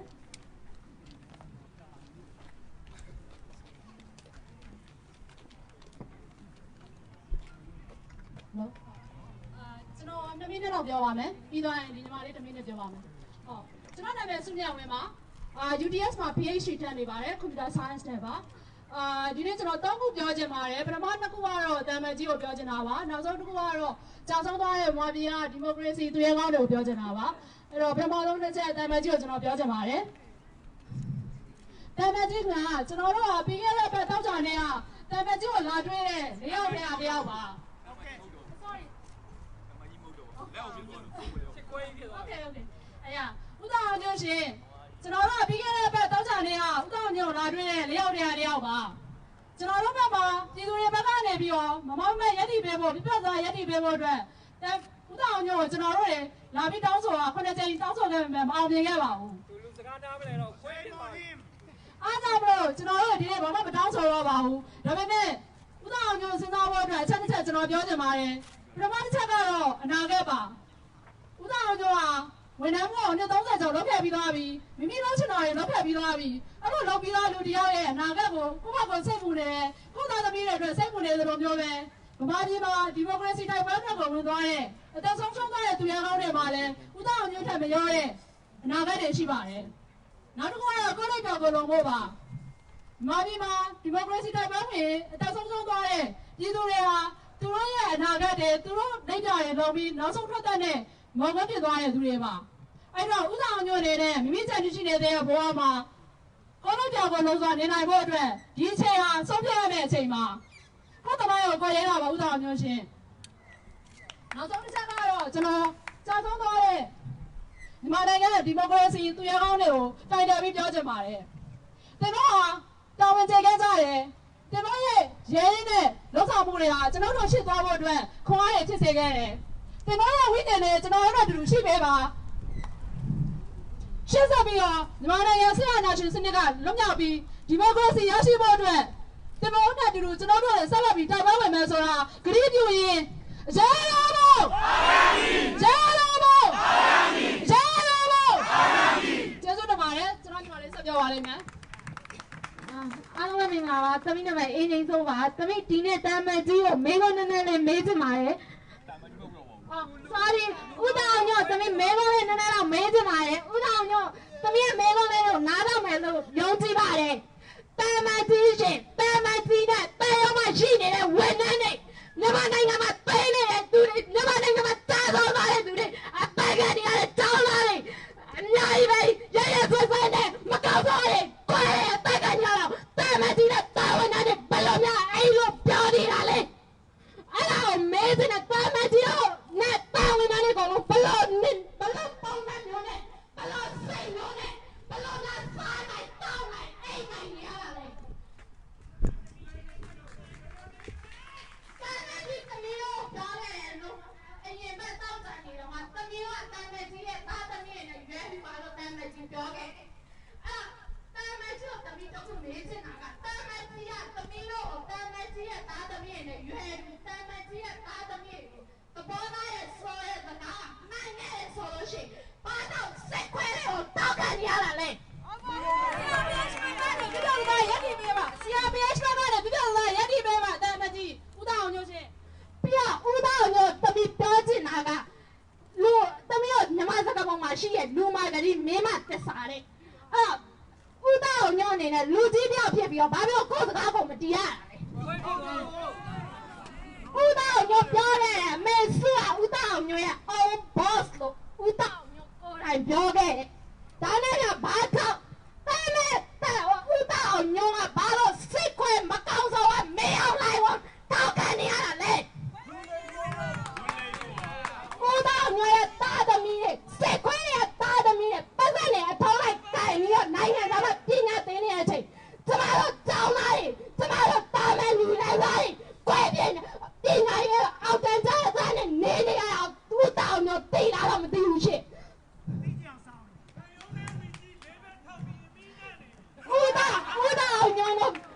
ဦးတောင်ညိုတို့မိသားစုတွေဟိုစစ်ခွဲမိသားစုတွေချမ်းချမ်းသာသာနဲ့နေနေတဲ့အချိန်ပြည်သူတွေငတ်ပြက်နေရတယ်ဘလို့စိတ်နဲ့နေနေကြရလဲမြန်မာနိုင်ငံကိုလည်းပြန်ကြည့်တော့စစ်မြေပြင်နေပြီအဲ့ဒါကိုခပြန်ကြီးတော့သိလား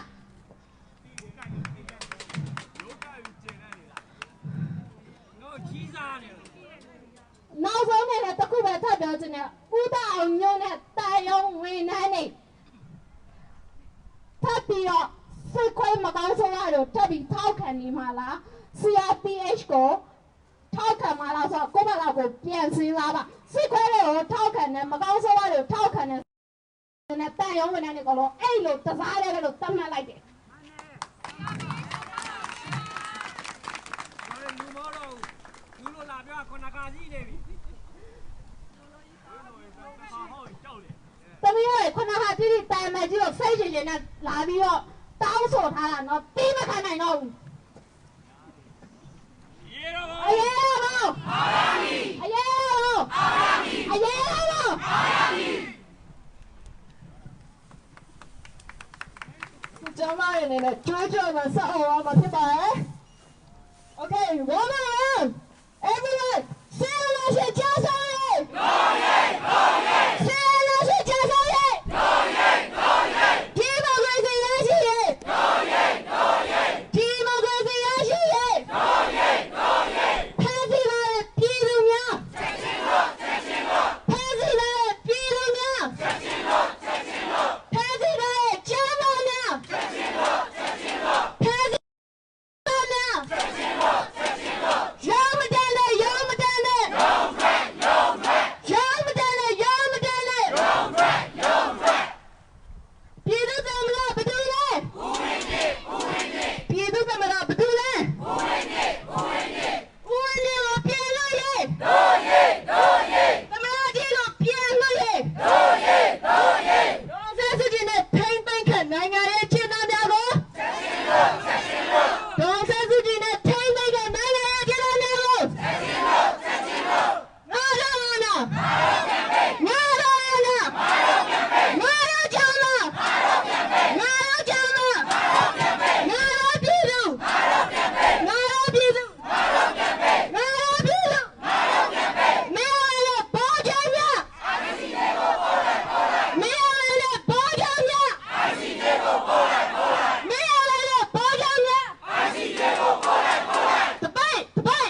you're chanting along with me. Appreciate your energy.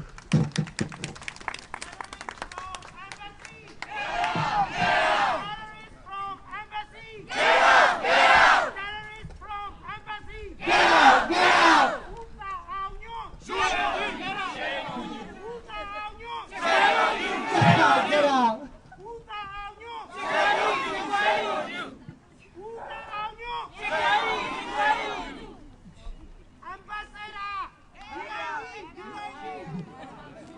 Jesus တင်ပါတယ်အားလုံးကျေးဇူးတင်ပါတယ်ခင်ဗျာကျွန်တော်တို့ပရမပိုင်းအစီအစဉ်ပြီးခဲ့နီးမှာကျွန်တော်တို့ဒုတိယပိုင်းအစီအစဉ်ကကျွန်တော်တို့ဆူတောင်းပွဲအစီအစဉ်ဖြစ်ပါတယ်အဲ့တော့ကျွန်တော်တို့ကအစီအစဉ်နှစ်ခုမှာပရမပိုင်းကျွန်တော်တို့ဆန္ဒရှိရာတွေပြောပြရတဲ့အခါမှာကျွန်တော်တို့ဆူတောင်းကြမှာဖြစ်ပါတယ်ကြာဆုံးသွားတဲ့ရဲဘော်တွေတက်အဲ့တော့ကျွန်တော်တို့ရဲ့စိတ်ခံစားမှုအနည်းငယ်စိတ် feeling အပြောင်းလဲရှိပါမယ်အဲ့တော့ကျွန်တော်တို့ဒုတိယပိုင်းမစခင်လေးမှာကျွန်တော်မဒီဘိုးရရွှေကနေပြီးတော့ခွန်အားဖြည့်ပေးတဲ့တခြင်းတစ်ပုဒ်နဲ့ကျွန်တော်တို့တင်ဆက်မှာဖြောပြပေးမှာဖြစ် sorry ဆိုပေးမှာဖြစ်ပါတယ်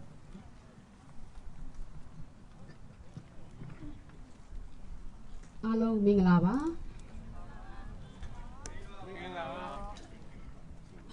ကျမအခုကင်ထားတဲ့ဒီ poster လေးဟာအသက်18နှစ် hero လေးဖြစ်ပါတယ်ကျမရဲ့သားအရွယ်လောက်ပဲရှိပါတယ်ကျမတကယ်ကြေကွဲပါတယ်မိသားစုနဲ့အတူကျမယုံကြည်ရဒီမှာရောက်လာတဲ့မိတ်ဆွေသင်္ဟာညီကိုမောင်နှမအရောက်စီတိုင်းဟာအယမ်းကြေကွဲနေပါတယ်နောက်ပြီးကြောက်ရွံ့ခြင်းကြားထဲမှာနေ့တိုင်းအသက်ရှင်နေရတယ်ကျမတို့မြန်မာပြည်သူပြည်သားတွေအတွက်ကျမတို့တကယ်ပဲစိတ်နှလုံးထဲမှာလုံးဝကြေကွဲလဲမကောင်းရှိနေကြပါတယ်ဒီအချိန်မှာကျမကခရစ်ယာန်တယောက်ဖြစ်တယ်လို့ကျမကိုးကွယ်တဲ့အဖကိုဖခင်ကိုကျမအယမ်းပဲဆုတောင်းရရှိတယ်ကျမယုံကြည်ခြင်းကကျမကိုဘာတုံသင်ပေးတယ်လဲဆိုတော့ငါဆိုတဲ့ဖခင်ဟာမဖြစ်နိုင်တဲ့လမ်းကြောင်းနေနော်သဲကန္တန်ရတဲ့ထဲမှာရေရအောင်လုပ်ပေးနိုင်တဲ့ဖခင်ဖြစ်တယ်ငါရှိတယ်သင်တို့နဲ့အတူငါရှိတယ်ငါမဆခြင်းရှိတယ်မဖြစ်နိုင်တဲ့အရာကိုဖြစ်နိုင်အောင်လုပ်ပေးနိုင်တဲ့ဖခင်ဖြစ်တယ်ဆိုတော့တခြင်းကလေးနဲ့ကျမအားပေးခြင်းနဲ့အဲ့ဒီတခြင်းလေးကိုလည်းကျမကိုယ်တိုင်းကကိုယ့်အတွက်ကိုခွန်အားယူသလိုဒီမှာရှိတဲ့ညီကောင်မတယောက်စီတိုင်းတော့မြန်မာပြည်မှာလည်းရှိနေတဲ့မိတ်ဆွေသင်္ဃာညီကောင်မတယောက်တိုင်းတော့ကောင်းခွန်အားဖြစ်ပါစေလို့ကျမဒီနေရာကနေအထူးဆုတောင်းပါတယ်ကျမတခြင်းလေးက God will make a way where there seems to be no way He works in ways we cannot see He will make a way for me He will make a way for me ဖြစ်ပါတယ်နားချောင်ပြီးတော့အာယူပြီးတော့ meditate လုပ်လို့ရပါတယ်ရှင်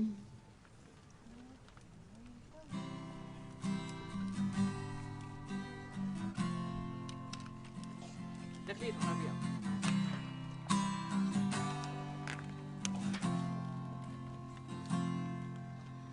God will make a way where there seems to be no way He works in ways we cannot see He will make a way for me. He will be my guide. Hold me closely to His side. With love and strength for each new day, He will make a way. He will make a way. God will make a way where there seems to be no way. He cares for you, He understands, He will hold you in His loving hand, He will do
Amen.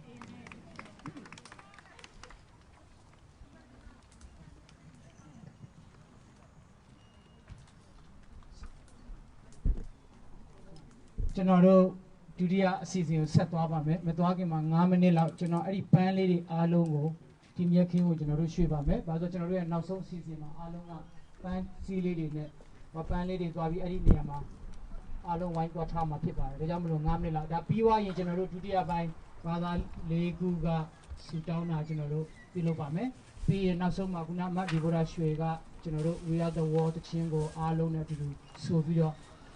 Telephone lady and if you're general, me lady Tommy, being general. I'm going to leave a chance. Get him.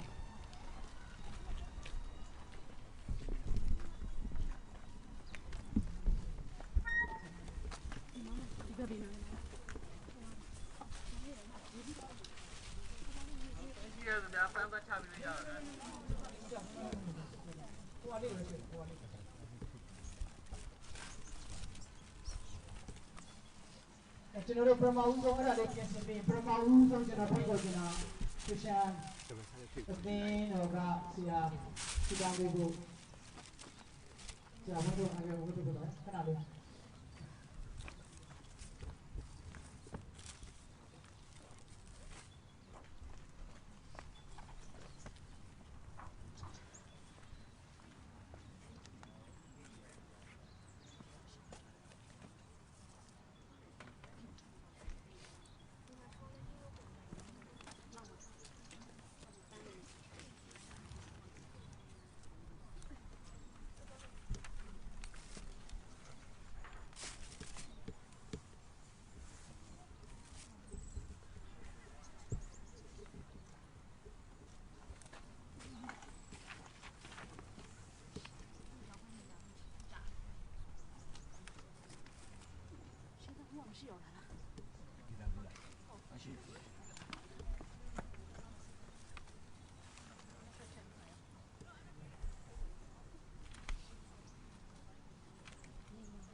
Now the Passati of Pipimele Mimalino Pagins Rabo Milumia to the pin, General Dine Sudamo Larekam. So Daponico Laiji, but a cleaning in a lady which you know to wear. To not die you, to not go. I'm going to let you know. Trugo. Chui the wire chain. My amesa. Landia chain. General Mataya.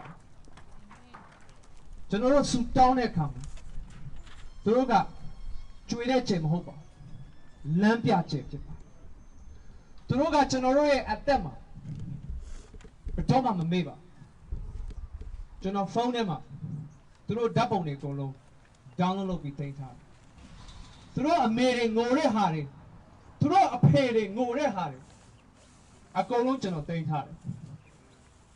But no less horror. To know good Nala Jalarum. Chania Jalabi. The man say the pillar. To Rogale Yampide. To know Mapima. She am a seen it. Canadian national set to Shiba. Don't take Jowdy. A young Jowdy.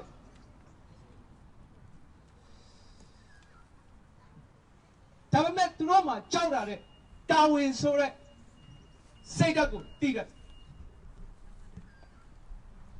တိုင်းပြည်ကိုချစ်တယ်သူတို့ဒီတစ်ခါမှသူတို့အပြီးမလုပ်ခဲ့ရင်ကျွန်တော်တို့လိုမျိုးဒီမှာရှိတဲ့အန်ကယ်တွေလိုမျိုးတိုင်းပြည်ကိုလွတ်သွားပြီးတော့ကျွန်တော်တို့ရဲ့အမိမြန်မာနိုင်ငံကြီးမှာပြန်လည်ပြီးတော့အတိမသိနိုင်တာကျွန်တော်လမ်းပေါ်မှာကျွန်တော်နဲ့ပါလာတဲ့လူငယ်တွေကိုကျွန်တော်ပြောတယ်ကျွန်တော်ဒီမှာရှိတဲ့စေချောင်းသားလေးသူ့ရဲ့အားသူတော်မှာစေချောင်းသားတွေဒီပဲတန်းစီပြီးတော့ဓာတ်ပုံရိုက်သူတို့ရဲ့မျက်လုံးတွေကိုကြည့်ကြည့်မုန်းတီးတဲ့စိတ်တွေနဲ့ပြည့်ဒီစေချောင်းသားတွေကကျွန်တော်တို့မြန်မာပြည်မှာတနေ့မှာပေါမောက်ခကြီးတွေဖြစ်မဲ့လူတွေဖြစ်တယ်တနေ့မှာကဘာကြုံမဲ့လူတွေဖြစ်နိုင်တဲ့လူတွေဖြစ်တယ်ဒါပေမဲ့ကျွန်တော် promise လုပ်မယ်ဒီကလေးတွေကဘရောမှာအဲ့ဒီအစိုးရကို serve လုပ်မှာမဟုတ်ဘူးဆိုတော့ဘယ်သူနစ်နာမလဲကျွန်တော်တို့တိုင်းပြည်ပဲနစ်နာတယ်ကျွန်တော်တို့ဟိုတလောအမေရိကမှာ Mars ကိုပို့တဲ့ NASA ကသိပ္ပံပညာရှင်ကမြန်မာမျိုးသမီးဖြစ်တယ်အဲ့ဒီမြန်မာမျိုးသမီးကမြန်မာပြည်ကဘာဆိုပြီးကြော်ညာခွင့်ရခဲ့ရင်ကျွန်တော်တို့ဘယ်လောက်ကုန်ရှိမလဲကပါမှာကျွန်တော်တို့နစ်နာတယ်ဘာလို့သူတို့ကနေလို့မရတော့ထွက်ရတယ်ကျွန်တော်တို့လိုပဲဒီမှာရှိတဲ့ညီကောင်မောင်မတွေအားလုံးလည်းဖြစ်နိုင်ရင်အိမ်မှာပဲနေကြတာပေါ့ဖြစ်နိုင်ရင်မြန်မာစာပဲစားကြတာပေါ့မိုဟင်းနာကိုမြောင်းခွပြီးစားကြတဲ့လူတွေကြီးပဲဒါပေမဲ့လည်းမဖြစ်နိုင်လို့ဒီမှာနေရတယ်ဒီကလေးတွေကကျွန်တော်တို့ဒါဒီလိုမျိုးမလုပ်ပေးခဲ့ရင်သူတို့လည်းဗမာပြည်ကထွက်ပြီးတော့နောက်နှစ်30နှစ်40ဒီကလေးတွေခံရမှာပဲဖြစ်တယ်ဆိုတော့ဒီတစ်ခေါက်တော့ကျွန်တော်တို့အပီးလုပ်ရမယ်လုပ်ဖြစ်တယ်ဒါပေမဲ့လည်းဒီနေ့ကျွန်တော်ခွန်အားပေးခြင်း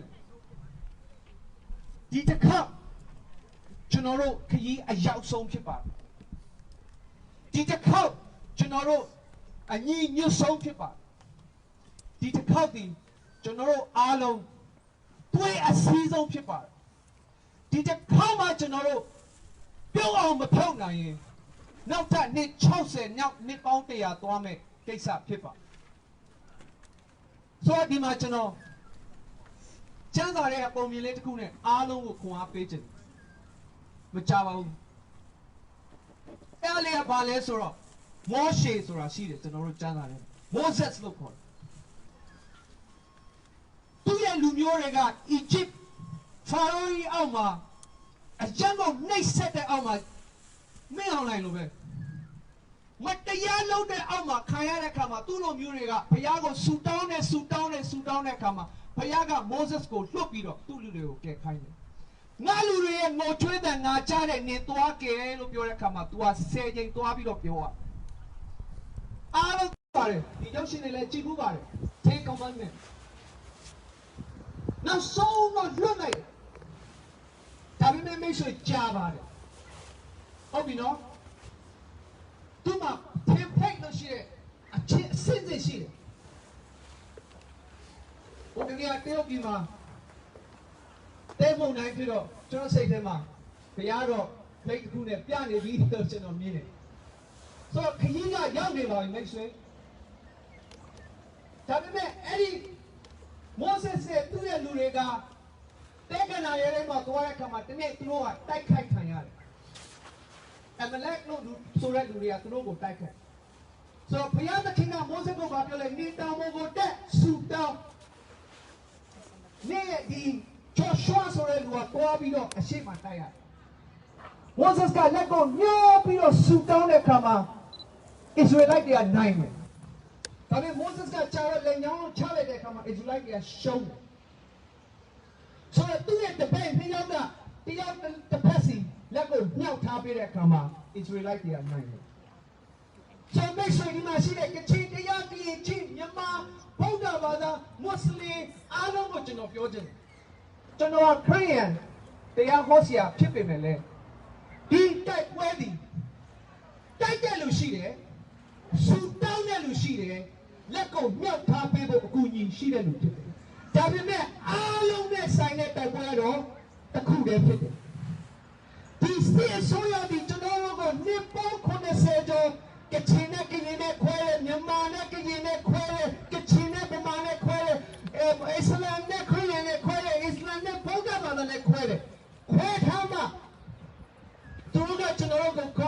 လုပ်နိုင်မှာမလို့ဖြစ်တယ်ဒီချိန်မှာညီညွတ်ရမယ့်ချိန်ဖြစ်တယ်ဘာလို့လဲဆိုတော့ခုနကကျွန်တော်ပြောတဲ့ကျမ်းစာတွေကဇလန်တိုင်းပဲအားလုံးနဲ့ဆိုင်တဲ့တိုက်ပွဲဒီတိုက်ပွဲလေးဖြစ်တယ်ဒါပေမဲ့ကျွန်တော်တို့မျိုးအားလုံးဝိုင်းပြီး support လုပ်ရမယ့်နေရာလေးအလိုရှိတယ်ကျွန်တော်ဒီဟာလေးနဲ့ခွန်အားပေးခြင်းကျွန်တော်ဆုတောင်းခြင်းလေးမစပါမိတ်ဆွေကျွန်တော်တို့အားလုံးနဲ့ဆိုင်တဲ့တိုက်ပွဲဖြစ်တယ်အားလုံးရဲ့ပါဝင်ရမယ့်နေရာရှိတယ်အန်တီရဲ့ပါရမယ့်နေရာရှိတယ်အန်ကယ်ရဲ့ပါရမယ့်နေရာရှိတယ်ကျွန်တော်တို့လူငယ်တွေပါရမယ့်နေရာရှိတယ်ဒီတိုက်ပွဲကြီးကျွန်တော်တို့အားလုံးနဲ့ဆိုင်ပြီးတော့ကိုယ့်နေရာကိုပြရမယ့်တိုက်ပွဲဖြစ်တယ်ကိုကတော့မတိုင်ရလို့လည်းစိတ်မပူနဲ့ကိုကတောင်းပန်နေပြီးဆူတောင်းနေရလို့လည်းစိတ်မပူနဲ့ကိုကသူများလက်ပဲမှတ်ထားပြရလို့လည်းစိတ်မပူနဲ့အားလုံးကအရေးကြီးတဲ့နေရာတွေဖြစ်တယ်လက်မလေးလူကတော့တိုက်ချင်ပြီးတော့ဘယ်လိုလုပ်အောင်မလဲဆိုတော့မိတ်ဆွေကိုယ့်နေရာကိုပြီးအဲ့ဒီနေရာနဲ့အကောင်းဆုံးတိုက်ခိုက်ကြဖို့ကိုအားပေးခြင်းအကျေတော်ဘုံအားရသည်အကျေတော်ဘုံအားရသည်အကျေတော်ဘုံအားရသည်ကျွန်တော်အားလုံးအတွက်ဆုတောင်းပါတယ်ကိုရှင်ပြဒီနေ့အတွက်ကျေးဇူးတင်ကိုရှင်ဒီနေ့အားလုံးကျွန်တော်တို့တိုင်းပြည်မှာရှိတဲ့လူမျိုးတိုင်းလာရောက်စုဝေးပြီးတော့ဆုတောင်းဝင်ပေးတဲ့အတွက်ကျေးဇူးတင်ဒီစစ်ဆိုးရမှာကျွန်တော်တို့ကို division လောက်ထားခြင်းကိုကျွန်တော်တို့မျက်စိမှာကဘာမှသိအောင်ဖယ်ပေးလိုက်တဲ့အတွက်ကျေးဇူးတင်ကိုရှင်မြတ်ဒီမှာရှိတဲ့လမ်းပြတဲ့တယောက်ချင်းစီကိုကိုရှင်ပြကောင်းကြီးပေးပါသူတို့ဒီကောင်းရာပုံရာကိုရှင်အနားမှာနေရတော့အခွင့်ကိုပေးပါသူတို့ဤအသက်ဒီကိုရှင်ပြအလ္လာဟ်ဟာမဖြစ်ပါဘူးကျွန်တော်တို့ရဲ့ခွန်အားကိုဖြစ်ပါလို့ကိုရှင်ပြသူတို့ရဲ့မိသားစုတယောက်ချင်းစီနဲ့သူရှိပါတော့ရှင်ပြသူတို့ရှိမှလောအပ်စေမိသားစုမှာလောအပ်စေအားလုံးကိုကျွန်တော်တို့ဒီဆုတောင်းပေးရတော့ပို့ဆောင်ပေးရတော့ support လုပ်ရတော့သူများဖြစ်ခွင့်ပေးပါတော့ရှင်ပြ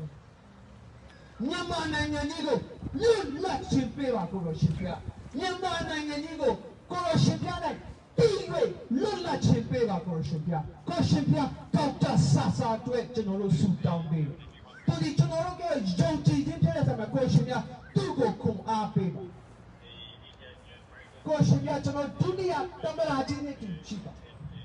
ကိုရှင် CRPH နဲ့တူရှိပါကိုရှင်အထူးသဖြင့်ဖန်ဆီးထားတော့တယောက်ချင်းစီမတရားဖန်ဆီးထားတော့တယောက်ချင်းစီသူတို့နဲ့တူရှိနေသူတို့ဒီဘုရားသခင်နဲ့တူတည်ကြဖြစ်ခွန်အားဖြင့်ကျွန်တော်တို့ငိုခြင်းတဲ့ကျွန်တော်တို့ဆူတောင်းခြင်းတဲ့ကျွန်တော်တို့ပြောခြင်းတဲ့အားဖြင့်သူတို့ဒီခွန်အားကိုပြရတော့ခွင့်ကိုပေးပါတော့ရှိဒီချင်းအားလုံးကိုတပါးပြီးတော့သခင်ယေရှုနာမနဲ့ဆုတောင်းအာမင်ကျွန်တော်အစီအစဉ်မရှိပေမဲ့လည်းကျွန်တော်တချင်းလေးတစ်ပုဒ်ဆုတောင်းဘာဖြစ်လို့လဲဆိုတော့ကျွန်တော်ဒီတာမကြီးကိုအရန်ကိုတည်တဲ့အချိန်မှာကျွန်တော်ပါလူကြီးလူမကိုယူတည်တာကျွန်တော်မိဘကငငယ်လေးကတင်ပေးကြတာဒီတာမကြီးနဲ့ကျွန်တော်နဲ့ပုတ်ပက်တစ်ခါရှယ်လုပ်ပြီးအဲ့ဒါကဒေါ်ဆန်းစုကြည်ရဲ့ဝင်းနေဝဆူတောင်းခြင်းနဲ့ဖြစ်တဲ့အခါမှာကျွန်တော်ဆူတောင်းရတာသူက main speaker ဖြစ်သူကျွန်တော်ကို compliment ပေးတယ်အရန်လေးစားပါအခုထက်ထိလည်းကျွန်တော်လေးစားပါတယ်ဒီလူတွေကတော့သဘောတူခြင်းမှတူတယ်ကျွန်တော်သူ့ရဲ့နေရာကိုကျွန်တော်နားတယ်မြန်မာပြည်ကကျွန်တော်လာရတယ်ဒါပေမဲ့လည်းလူမှာဆိုတော့ choice ရှိပါကောင်းခြင်းနဲ့ဆိုးခြင်းကိုသိတဲ့လူဒီက righteous man ဖြစ်တယ်လို့ကျွန်တော်တို့ကျမ်းစာကသင်ထားတဲ့အခါကျွန်တော်သူဆိုခဲ့တဲ့တခြင်းလေးတစ်ပုဒ်ကိုကျွန်တော်ဒီကနေဆိုကြတာအားလုံးမှတ်မိမယ်လို့ကျွန်တော်ထင်တယ်အဲ့ဒီသူဆိုခဲ့တဲ့တခြင်းဒီအချိန်မှာပြန်လဲကြားရောင်ခြင်းအဖြစ်ပြန်လဲသိခြင်းအဖြစ်သူ့ရဲ့အသက်တာသူ့ရဲ့စဉ်းစားခြင်းသူ့ရဲ့ရွေးချယ်ခြင်းဒီပြောင်းလဲပါစေလို့ကျွန်တော်ဒီကနေဆုတောင်းကျွန်တော်ဆီယာမဒေဘရာကိုပြန်လဲခေါ်ခြင်းနဲ့ကျွန်တော်ဆိုမဲ့တခြင်းလေးကကျွန်တော်အားလုံးဝိုင်းဆုံနိုင်တဲ့တခြင်းလေးက Amazing Grace လို့ပြောသူကကျွန်တော်အတင်းတော်လာပြီးတော့ Christmas ပွဲလေးလုပ်တော့သူဒီနားနေတဲ့အကြောင်း ခရိယန်ဘာသာကိုနားလည်တဲ့အကြောင်းနဲ့ပြောပြီးတော့ဒီတခြင်းလေးကိုဆိုသွားပေးခဲ့တယ်ဖြစ်တယ်ဆိုတော့ကျွန်တော်တို့အားလုံးလည်းသိပါတယ်ဒီတခြင်းကကဘာကျော်တဲ့တခြင်းဖြစ်ပါတယ်အထူးသဖြင့်ဒီတခြင်းကဘယ်သူတွေကရေးခဲ့တာလဲလို့ကျွန်တော်နည်းနည်းလေးပြောချင်အမေရိကန်မှာဂျွန်စနစ်တွေဖြစ်နေတော့ဟိုးအာဖရိကတိုက်ကနေပြီးတော့ခေါ်လာတဲ့ဂျွန်တွေကအဲ့ဒီသူတို့သွားတဲ့တင်းမောရဲ့ဝမ်းပိုက်ထဲမှာဟင်းလုပ်ခဲ့တဲ့တခြင်းဖြစ်ပါတယ်ဆိုတော့ကျွန်တော်တို့မြန်မာပြည်မှာဖိနှိပ်ချုပ်ချယ်ခံရတဲ့ကျွန်တော်တို့မြန်မာပြည်လူသားတွေအစားမြန်မာလူမျိုးရဲ့အစားကျွန်တော်တို့ဒီကနေပြီးတော့ဆိုကြရဟုတ်ပြီနော်ဇမ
our hands in the air.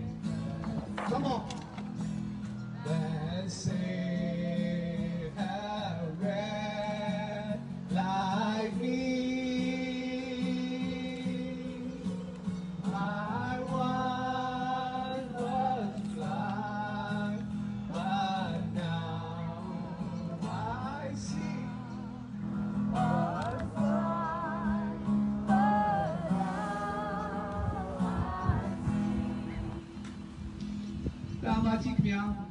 The hymn that time, I really wish and hope that you will see our burden, you will see our hopes, and you will feel our pain. Thank you so much again.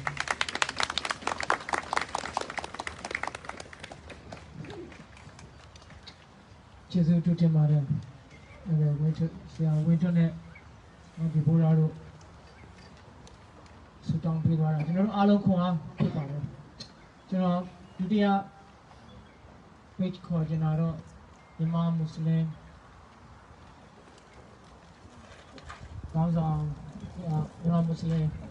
ကောင်းဆောင်ပေါ့နော်သူဘာသာရေးကောင်းဆောင်ကိုတိမ်မုံရနေပြီးတော့ကျွန်တော်တို့စတောင်းပေးဖို့ဖြစ်ပါတယ်sorry ကိုOkay. Sorry. အားလုံးပဲမင်္ဂလာပါနော်ကျွန်တော်ကဒီနေ့မြန်မာမွတ်စလင် community ပူဇာကျွန်တော်စစ်တောင်းတာတွေနဲ့တော့နေရီမြန်မာမွတ်စလင်တွေရဲ့အကြောင်းကိုလေးပြောချင်တယ်ကျွန်တော်ဒီတရက်2020မှာစပြီးကျွန်တော်ရွေးချယ်တင်မြှောက်ထားတဲ့ဒီကျွန်တော်ရဲ့ဒီ NLD အစိုးရကိုဖယ်ရှားပြီးတော့စစ်တပ်ကနေပြီးတော့စစ်အာဏာသိမ်းတာကိုကျွန်တော်မြန်မာမွတ်စလင် community အနေနဲ့ဒါကိုလုံးဝကန့်ကွက်ပါတယ်ပေါ့နော်ဒါမျိုးလုံးဝလက်မခံပါဘူးနော်နောက်တစ်ချက်ကကျွန်တော်တို့အစ္စလာမ်ဘာသာဝင်မှာတင်ပြထားတဲ့အတိုင်းကျွန်တော်အစ္စလာမ်ဘာသာရဒါမတရားမှုကိုစန့်ကျင်ပြီးတော့တရားမျှတတဲ့လမ်းကြောင်းကိုရှောက်ရမယ်ဟာကိုကျွန်တော်အစ္စလာမ်ဘာသာဝင်မှာတင်ပြထားပါတယ်အဲ့အတွက်ကိုကျွန်တော်မြန်မာမွတ်စလင်တွေကအခုမှမဟုတ်ဘူးပေါ့ဟိုးရှေ့ခင်ကလေးကကျွန်တော်ဒီ လွတ်လပ်ရေးမြန်မာနိုင်ငံလွတ်လပ်ရေးမရခင်ကအာဇာနည်ကောင်းဆောင်တွေမှာအစကျွန်တော်တို့ဒီမြန်မာမွတ်စလင်တွေဟာအမြဲတမ်းပါဝင်ကူညီခဲ့ကြတယ်ပေါ့နော်ဆိုတော့အခုချိန်မှာဆိုရင်လည်းကျွန်တော်ဒီမြန်မာနိုင်ငံမှာရှိတဲ့မြန်မာမွတ်စလင်တွေဟာမြန်မာနိုင်ငံမှာရှိတဲ့ဒီပလီတွေကိုဖွင့်ပြရတဲ့အစ္စလာမ်ဘာသာဝင်တွေရှိတဲ့ဒီရက်ွက်တွေပေါ့နော်တခြားမြန်မာနိုင်ငံလုံးပါဝင်အဲ့ရက်ွက်တွေမှာလည်းလူစစ်တပ်ကနေပြီးတော့ပြစ်တာမျိုးတွေတနက်ပြစ်တာမျိုးဖြစ်တာမျိုးရှိတယ်ပေါ့နော်နောက်အခုဆိုရင်တေးကြာဆုံးသွားတဲ့အာဇာနည်ပြည်ကောင်းပြည်ထဲမှာဆိုလို့ရှိရင်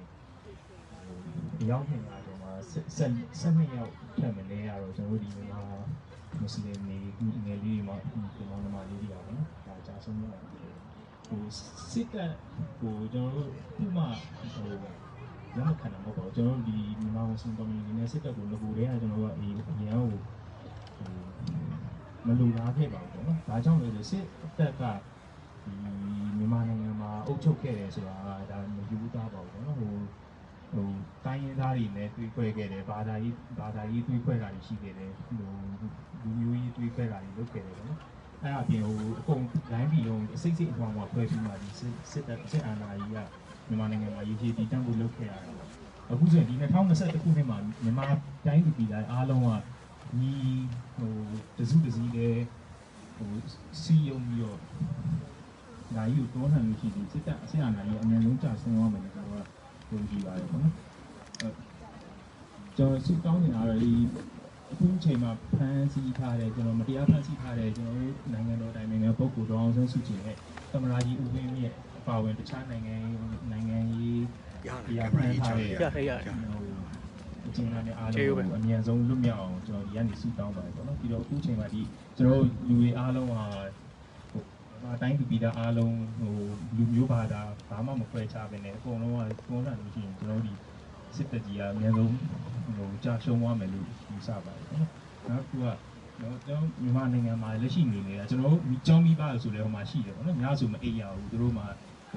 ညဆိုစိတ်ညစ်နေရတယ်စိတ်ပူနေရတယ်ညဆိုရင်ဟိုမှာတနက်တီနဲ့ရောက်လာတာမျိုးရှိတယ်အဲ့တော့အခုလိုထိပ်ပြီးစီးမှုခံစားနေရတာဒီစိတ်ညစ်နေတာအားလုံးကိုအများဆုံးငြင်းသွားဖို့လည်းကျွန်တော်ဒီအနေနဲ့စုတောင်းလိုက်ပါတယ်ပေါ့နော်နောက်ဆုံးအနေနဲ့ကျွန်တော်ဒီကြာဆုံးသွားတဲ့အာဇာနည်ကြီးကိုမောင်နှမတွေရဲ့ဒီစတီးခဲ့တဲ့အသက်တွေပေါ့နော်ဒါဒီအားလုံးကအလဟတ်တော့မဖြစ်ပဲနဲ့ကျွန်တော်တို့ဒီ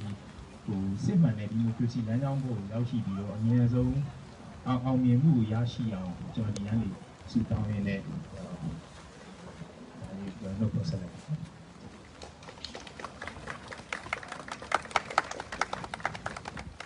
ကျွန်တော်တို့မြန်မာ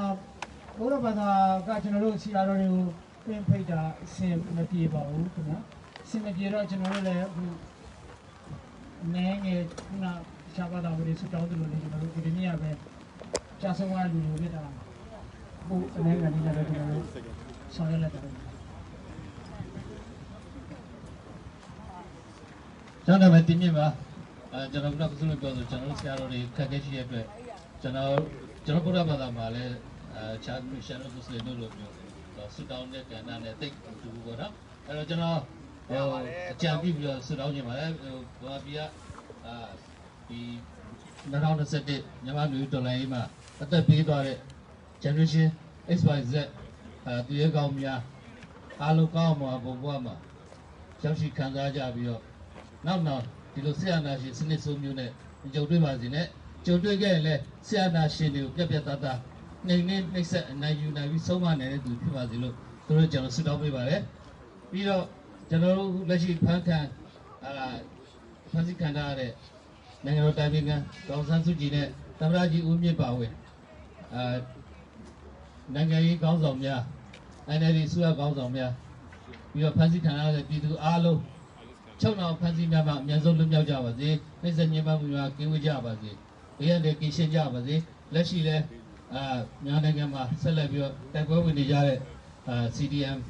ဝန်ထမ်းများရောဆန္ဒပြနေကြတဲ့ပြည်သူပေါင်းတို့အသက်ဘေးအန္တရာယ်ပေါင်းမှာကင်းဝေးကြပါစေဒီမဲ့ရွယ်တဲ့အတိုင်းဆရာနာရှင်ကိုနှင်းအောင်မြင်နိုင်ပါစေမြန်မာပြည်လွတ်မြောက်ပါစေဒီမိုစီပြန်လည်ထွန်းကားပါစေပြည်သူဆိုရပြန်လည်ပြီးတော့အာဏာရရှိပါစေအားလုံးအောင်မြင်ကြပါစေလို့ကျွန်တော်တရားနေဆုတောင်းပေးပါတယ်အားလုံးကျွန်တော်ဒီကတက်ရောက်လာကြတဲ့မိတ်ဆွေတငယ်ချင်းညီကောင်မောင်တို့ ပေးတာအလုံးလည်းကျွန်တော်မြစ်တာရက်ခံကျင်တာဗုဒ္ဓဘာသာတွေနဲ့ဒီနေ့ညဘုရားရှိခိုးတဲ့ချိန်မှာဒီအသက်ပေးလူသွားတဲ့ generation XYZ အတွက်ဟာလာကောင်းမှာပုံပေါ်ရောက်ပါစေအကယ်၍များသူတို့ကကျွန်တော်တွေ့ပါလေဗီဒီယိုထဲမှာနော်အာသုဘချတဲ့ချိန်မှာသူတို့တွေဝင်ပြီးပူးကြတယ်သူတို့အမြပေးပါနဲ့သူတို့အမြမယူခြင်းဘူးဒီတိုက်ပွဲသူတို့အောင်အောင်ဆက်တိုက်ဒီတိုက်ပွဲမှာသူတို့ရှိမယ်ဒါသူတို့ရဲ့အာတိတပေါ့နော်အကယ်၍များသူတို့များဟာကြားနိုင်ရနိုင်ရင်ကောင်းမှာပုံပေါ်တွေရောက်ကြပါစေလို့ဘုရားရှိခိုးတဲ့ချိန်မှာဆုတောင်းပြတာပို့ပေးပါသူတို့ဆက်လက်ပြီးတိုက်ပွဲဝင်နေတာလဲအောင်မြင်ပါစေလို့ဆုတောင်းပေးပါလို့ကျွန်တော်အားလုံးကိုတိုက်တွန်းကြပါတယ်ဒါပါပဲခင်ဗျ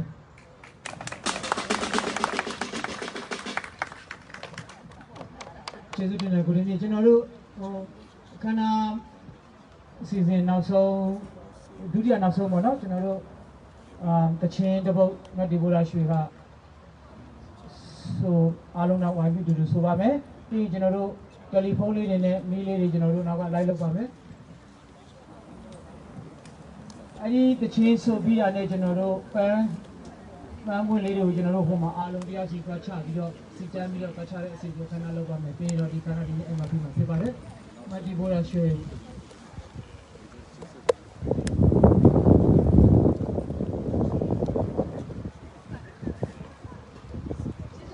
ဒီတချင်းကိုသိတဲ့လူငယ်တွေဆိုခုတဲ့လူငယ်လေးတွေကျမတို့လည်းအတူလာပြီးဝင်ဆိုပေးပါလို့ဒီဘက်ကို Facebook ရအောင်နဲ့ဘာဖြစ်လဲဆိုတော့ဒီမှာရှိတဲ့ပရိသတ်တွေအယောင်စီတိုင်းလဲပေါ့နော်ဒီ VR တော့လေးကိုကျမတို့လည်းအတူတူဆိုဖို့ဖြစ်တယ်ဒီဥစ္စာ perform မဟုတ်ဘူးပေါ့နော် presentation မဟုတ်ဘူးကျမတို့ဒါအကုန်လုံးအတူတူကဆိုဖို့ဖြစ်တဲ့အတွက်ကြောင့်ပေါ့နော်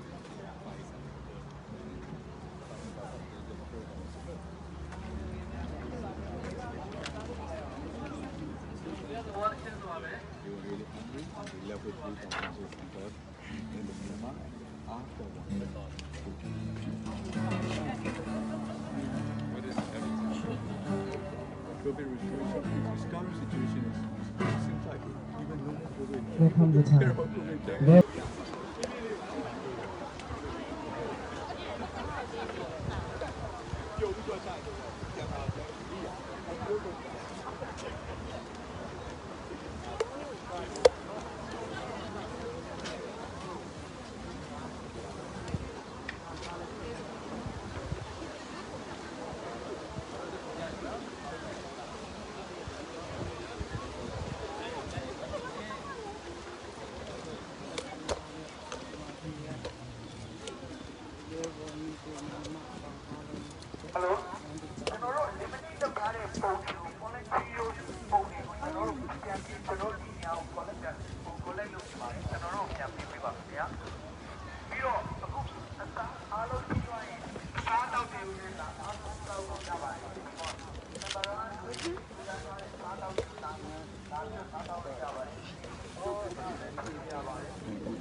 Các con đưa đi thì bây giờ con đi ra phòng đi thì các bạn làm ra video cho bạn nhé.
Our sons and daughters,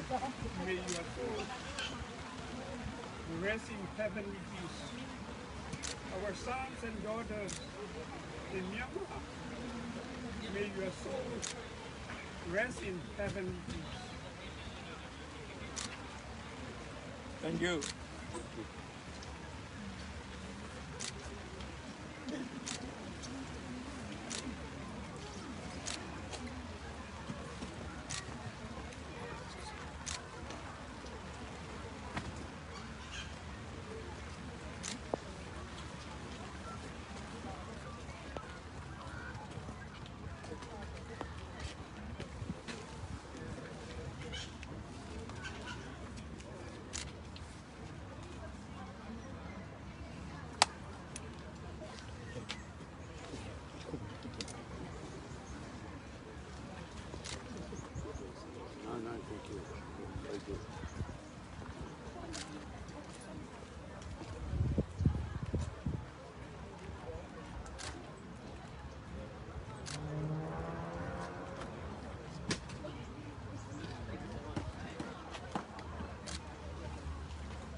Okay ပါကျွန်တော်တို့ဒီမှာပဲကျွန်တော်တို့ live stream ကိုအဆုံးသတ်တော့မှာဖြစ်ပါတယ်အားလုံးပဲကျေးဇူးတင်ပါတယ်